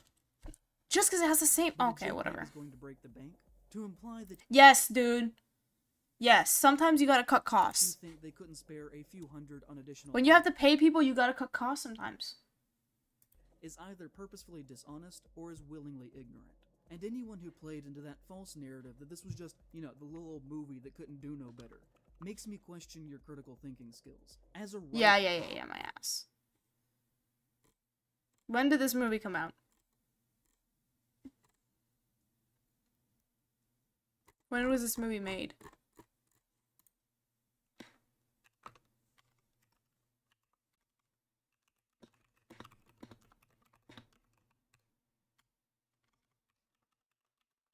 Let's see when it was announced.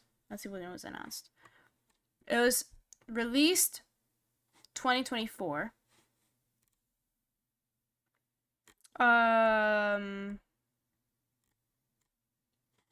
The official trailer was 4 months ago. 2023. It had its premiere back in 2023. Let's say, I don't know. I'm trying to see when it was made.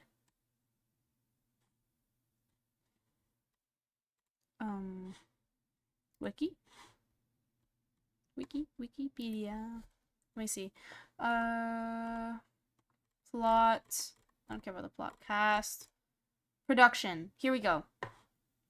Production was announced on February 13th of 2022. So 2 years ago. Okay. Filming.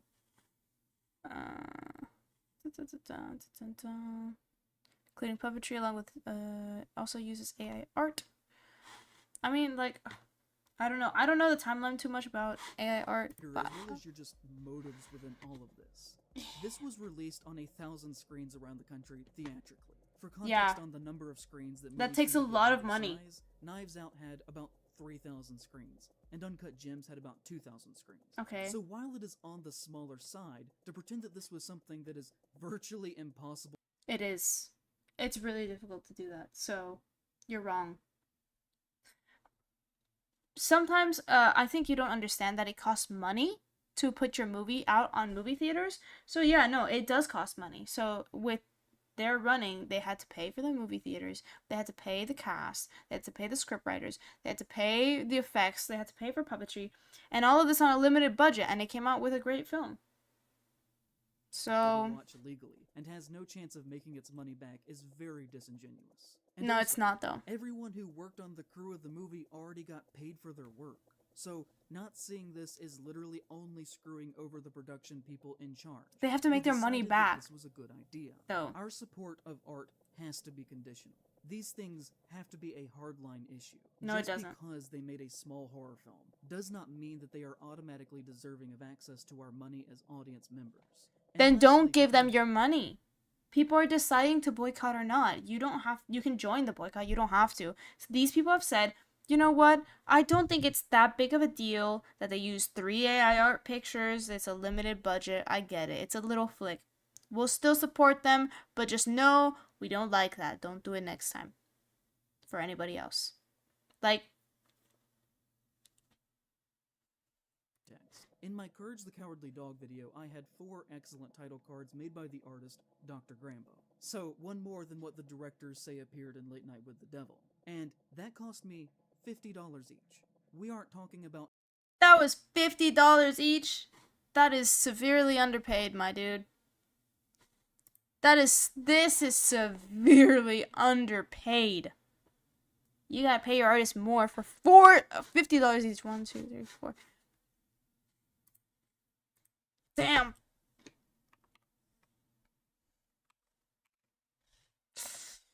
$200 total.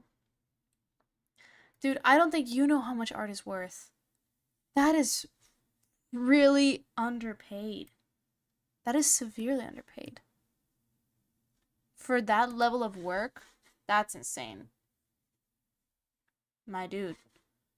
You gotta pay your artists By more. the artist Dr. Grambo. So, one more than what the directors say appeared in Late Night with the Devil. And that cost me $50 each. We aren't talking about an insane amount of money here. That is just the cost of a few tickets to your movie. If my YouTube channel, which as we just covered has been failing for 2 years now, can afford to hire artists, then I guarantee you that a feature film production attached to Shudder that is owned by AMC could spare a few hundred for some assets.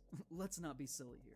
Weirdly enough, Flying Lotus initially got mad at me for criticizing the film, saying, "Did you shell out a few $100? Do you know the right artist capable of making said imagery for a few hundred with their schedule?" There's no Absolutely. nuance in this conversation at all. Y'all just want to gang up on something. Probably will never make a feature film ever. To which I said, I actually did pay a few $100s for the title cards to be made by an artist for my video in December. They turned out great and I was proud to show them off. If my channel can afford it, a movie production certainly But you're can. not listening to what the That guy interaction, said. from my perspective, even though it started out a bit strong with heated emotions on both sides, became more level-headed as it went on.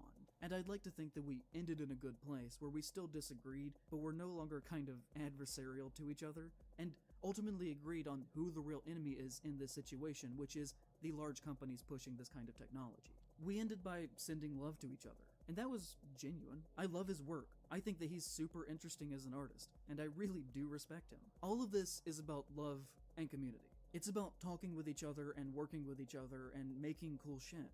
The whole reason I'm making this video is because I want people to think about how they talk with each other. And That's so interesting coming from you. That is so interesting. How they talk to each other. You're preaching love and kindness when you freaking rake Wendigoon's name through the mud, and all these other people just because they slightly disagree with you. That's rich, buddy. That's so rich. I don't remember this part watching it. Oh my god, I probably fell asleep. Jesus Christ. That's hilarious. It's all about love. It's all about community. But if you're Christian and conservative, you're not part of my community, and you don't deserve to be allowed to go in public. Nah. how they engage in art and the world around them, and how to show respect if people have issues with something. I think if we had broad education related to media literacy, a lot of these things wouldn't have to happen. Horror author Amanda Woomer said during this hot We do, though. Like, I don't know if it's just me. I had a really good school, and I was also homeschooled, but, like, I had really good media literacy classes, especially in my elementary school and middle school. They taught me how to analyze books and literature really well. And it kind of goes hand in hand with movies. Like, movie is technically like a kind of literature. It starts with a script, and then you have symbolism. It's like a lot of the same thoughts, right? So I had media literacy, like, generally. And I also took a lot of, I mean, it depends. Took a lot of STEM classes, so maybe that's why. I don't know. I don't know about any other classes or, like, pathways. take. This film has been at festivals for a year, which means production was 2 years ago. The AI debate only started last year. Prior to that, people were playing with it. By our standards today, it's shitty. But I won't screw over artists from 2 years ago. I'm still going. Nathan Botok said in response, "I can't stand the art justice warriors who have been crying about this. They are acting like the entire movie is fake." To which Woomer responded, "And now they're going out of their way to screw over a small indie movie that lots of artists, writers, and actors did work on for the sake of 3 AI images that were then edited. I don't see the logic." At Little Leah78, who describes herself as a one-woman creative agency, full-time smartass, and harlot of horror, said to this, "Honestly, people don't understand how films are even made or the budgets that go into them, or that lots of people use AI in everyday life and don't even realize it. There's a time and a place for the technology." Yeah. To this, I would argue that she herself does not know how movies are made, because in the time before the release, the filmmakers could You have- correlated Godzilla with an indie film. I don't think you understand how movies are made, my dude. I don't think that you understand the time and effort that goes into a movie, and that sometimes you need a movie to be made right on time. And listen, it's not that you just go out and you commission an artist and you tell them this is what I want. When you're working with movies, you have to keep the style of and the vibes. So sometimes you need multiple sketches, you need multiple rounds and iterations of a piece, and guess what can do that really cheap?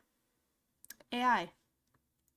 That's the difference. Because you just commissioned pieces that you were like, I like these. I just need it to be this, this, and this. You were not picky with the style. You were probably not picky with the colors. You were not picky with anything. And you probably only got one iteration. You probably only got one set. You probably didn't get multiple of the same kind and see which worked with which. That's why you don't know what you're talking about. Very easily read the room and changed the images after the backlash from the trailer, and they still decided not to. Probably because they knew the movie would get more attention if they left it in and caused a discourse around the No, film. maybe it was just too Movies difficult are to take it getting out. tweaked all the time in the final weeks up to release. That is just very normal behavior. And it was a deliberate intention to not do that here, probably for the attention that it brought to the project. And if it is a budget thing, again, if your movie can't spare a couple $100s, then it either isn't a real movie, or you need to fire your accountant. What? Filmmaker Aaron Kuntz said. Indies rarely have the budget to hire multiple artists. It's usually 3 or 4 art leads that source everything. They're overworked and underappreciated. If over 2 years ago one of them used an AI image, that's not taking away a job. It's giving them time to breathe. Which, I also think is the wrong way to go about this. Like, let's pretend that we literally don't have any spare money in this scenario. Let's say we're in some bizarre deep hole in the ground in the middle of nowhere. It's not even about the money sometimes. Like, sometimes there's just no time. Like, you're working on the sets, you're working on everything else, and there's just no time, and maybe, like, a title card is quick, and you can get it done with AI. Like, there are time constraints.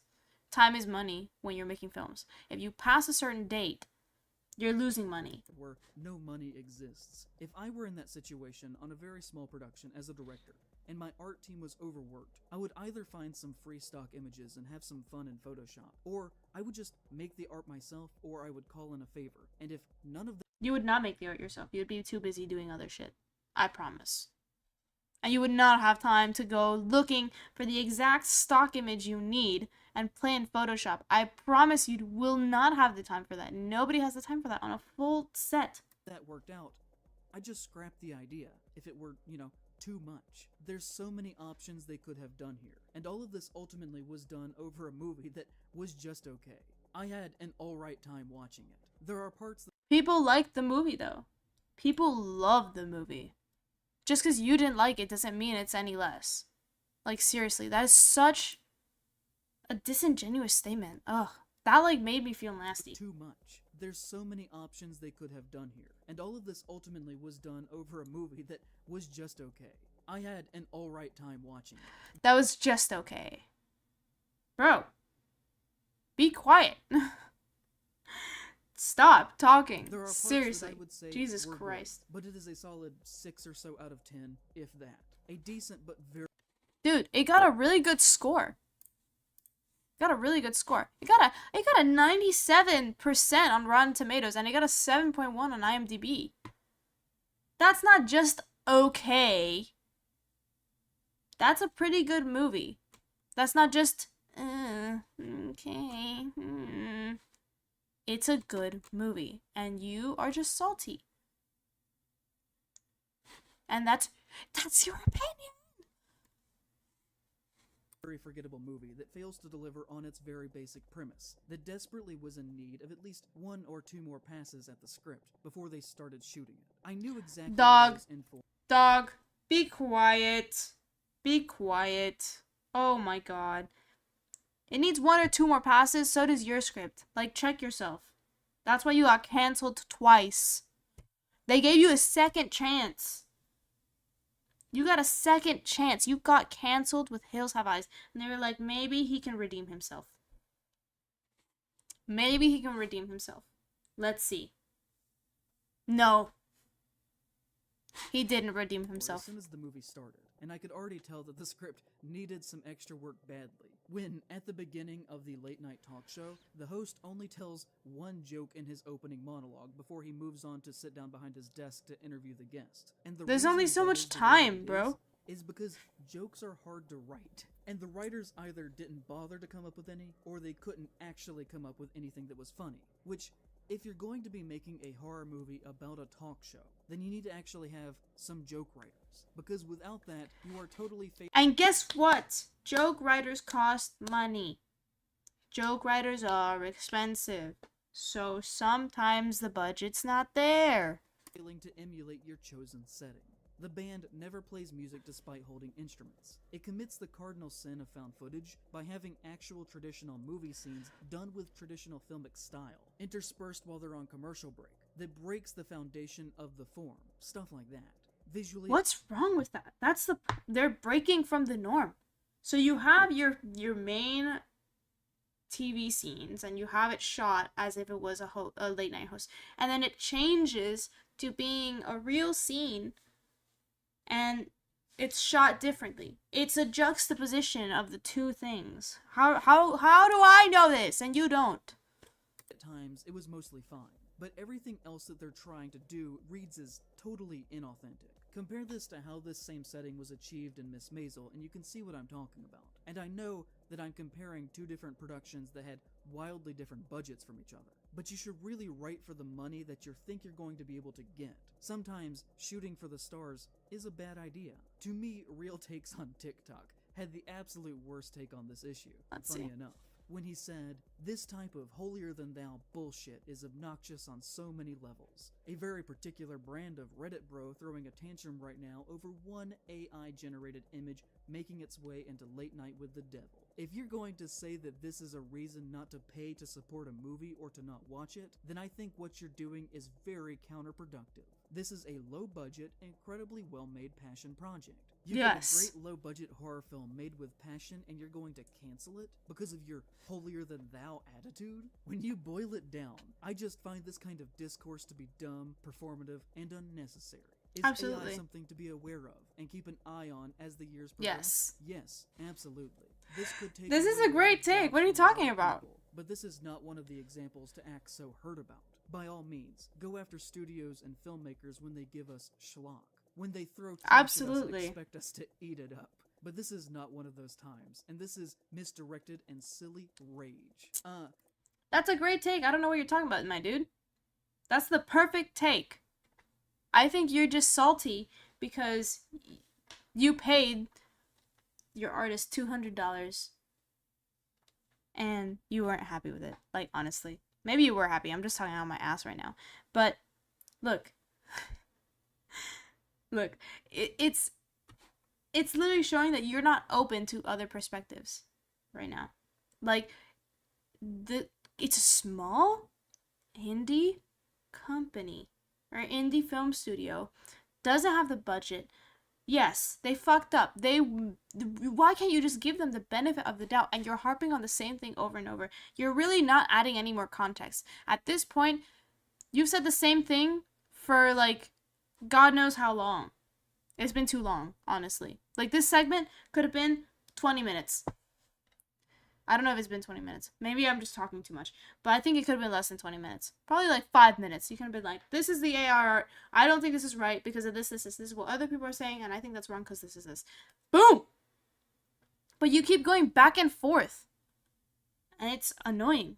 The film would end up making $10 million at the box office in its short run, and would be shown on Shudder soon after that, with the images still exactly as they were, unchanged, even though they now had millions of dollars to fix the issue. In response to all of this, and when asked if he intended to use the box office success to retroactively hire an artist to replace the AI-generated images, now that they had a lot of money, one of the directors, Colin Cairns, said, "I don't know. If someone higher up thinks that's the thing to do, we'll have that conversation." But the film is the product of a really grueling production, writing, the whole process. Yeah. And we're very proud of the movie, as is everyone who worked on it. and it's resonating. This huge couple of weeks that it's had, we know it works. And to Yeah. go and change that just because some people have been outraged, and I think outraged Absolutely. by some exaggerated claims and frankly quite a lot of misinformation and misunderstanding, I think no. I don't think that we should start caving into that. The film is a production of its given circumstances, and who's to say in 5 years' time there won't be something else that somebody has a problem with, and well, oh, we've got to change that. I think That is a great point. That's a great point. You don't want to be changing history because some petulant people are like, oh, it's AI, you have to change it. No, you live and you learn. What's done is done. If you go to change it, you're setting this expectation that when society changes, you have to change things. That's not how it works. History is there. You should leave it as it is. And you learn from it, because guess what? If they take the AI art out, people are not going to know that it had that issue. Like, yeah, it'll be documented on the internet, but it's interesting when you go back and you see, like, wow, okay, look at that. That's AI art at the time, during this time. Look at how much different it is now. It's important to leave these little snippets of history within movies. I personally think it's fine to leave it in. Is what it is and stands on its own 2 feet. Audiences Yeah, mostly seem and to be enjoying it which is has a what we're in great for. response. Horror has a modern internal problem with conservatism and fandom-based centrism that excuses that conservatism and reinforces its power.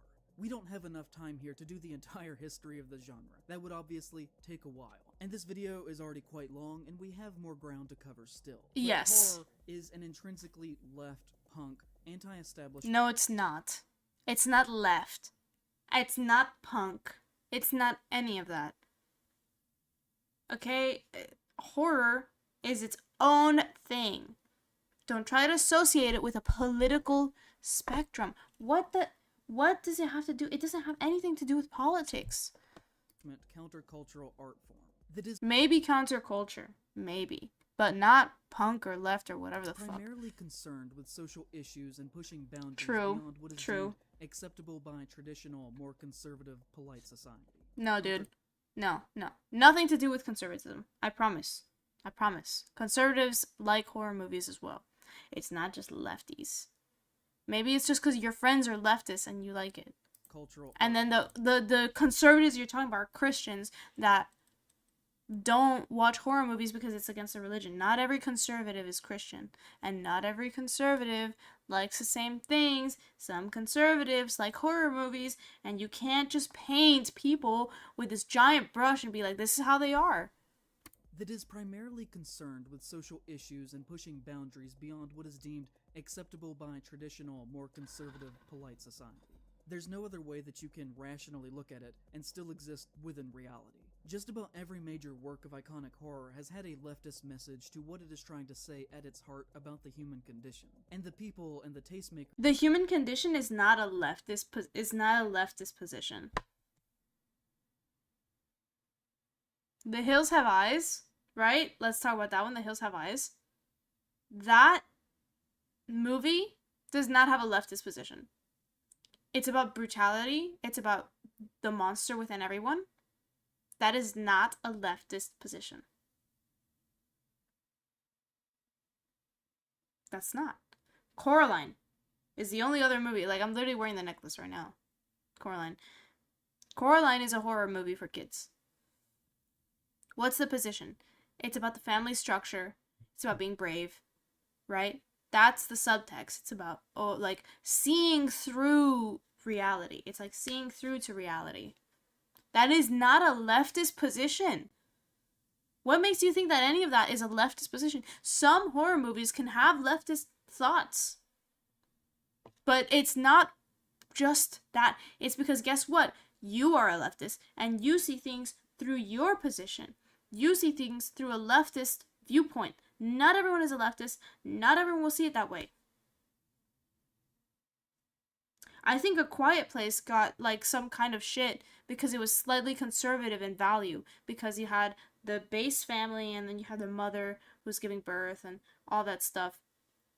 And I think it was a really, I don't know why it got shit. This was a while ago. I really don't remember.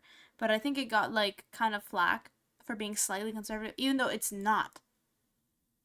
So, At the forefront of the genre, pushing it forward from the very beginning up to modern day, have always been transgressive artists, looking to express something that they otherwise couldn't in more mainstream outlets. People of color, women, and queer people have often found a home in the genre, where they otherwise might not have in other art forms. It is not a place for hateful ideas, and it never has been. Night of the Living Dead obviously tackled issues of race. The Twilight Zone did the same. You could say similar things about basically every big work of horror fiction. Like, okay. this is just basic stuff. Horror 101. No, All the it's big not. names in the modern era of horror film: Romero, Craven, Carpenter, Hooper, Flanagan, Cronenberg, Lynch, Waters, De Palma, Barker, Eggers, Gordon, Del Toro, Dante, and Peele, among many, many, many others, are all moderately left in their thought processes when approaching story and how they're concerned with social issues within their films. How do you know this? I feel like I can't fact check. I can't fact check all of this at the moment because he literally just like talking a lot. But I'm almost certain some of those people are not leftists. And I think you just mentioned Craven. He's not. I don't think he's a leftist, my dude. And it doesn't matter if he is or not. His movie doesn't have that message. Now, not all of them are communist left, but still, the argument stands that they're all pretty left to be making mainstream successful movies within America. Mary Shelley was queer, Oscar Wilde was queer, Lovecraft was almost certainly queer, James Whale was queer, Bram Stoker was queer. The very foundation. Okay, and what about other horror writers who you don't know? Or who, you know? There's other ones. It's not just those. You're just mentioning the ones that are queer. Mary Shelley was queer? I didn't know that. Shelley. Queer?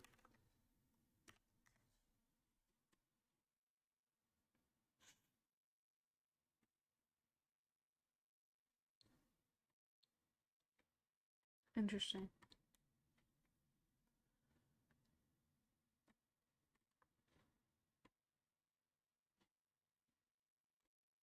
Oh wow, I didn't know. I did not know. She was queer. That's crazy. Let me see. Hold on. I have to look into that. I did not know she was queer. Cause like Olivia, when Virginia Woolf wrote this innocuous sentence in Ruben's own. Anyways, it doesn't matter. I'm certain there are artists out there that are not queer. I think you're just projecting. And grammar of the art were constructed by queer people about queer people, and as an art form, it really only works when being used as a mirror to reflect social issues, about how people of lower class are being affected by those with power. Horror can't really function. Okay, so not queer.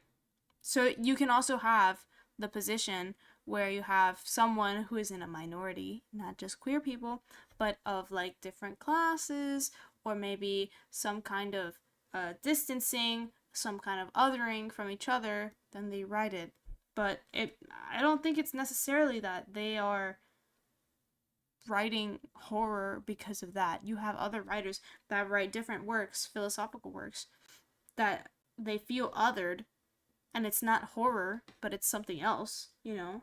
It's not just those people. And also creatives just tend to be more out there, you know? That's me generalizing, but in some sense, if you think about it, kind of. Oh my god, my neck is killing me. We're only an hour in, and I've been going for 3 hours. I think. Let me see, how much longer do we have? Bent into a tool that punches down. It's why Saltburn fundamentally does not work as a film, where we find these fabulously rich people who were living their best lives, only to have their undoing befall upon them by the hands of a weird little queer freak who buries into their estate like a parrot. I think Saltburn didn't work because it was weird. Hold on, we're gonna skip through. I think he's just Presumably for the plot. But if the work is designed to be a mystery, then you do. Actively a bad them. It causes reflection and actually reinforces. Okay, my dude, you're talking way too much. Jesus Christ. And this is the one, dude. It's literally at the end. It's right at the end where he talks about Wendigoon. Literally right at the. Okay. we're not gonna talk about that. And also, I'm tired. I'm exhausted watching this, honestly. This is very, very tiring to deal with him and also give commentary. I'm getting a headache just from listening to him for so long. So I think what we're gonna do is we're gonna leave it here. We left off at 1 minute and 16 seconds. If anything, maybe another day I will go back and finish the video because this is insane. It's insane. It's too much.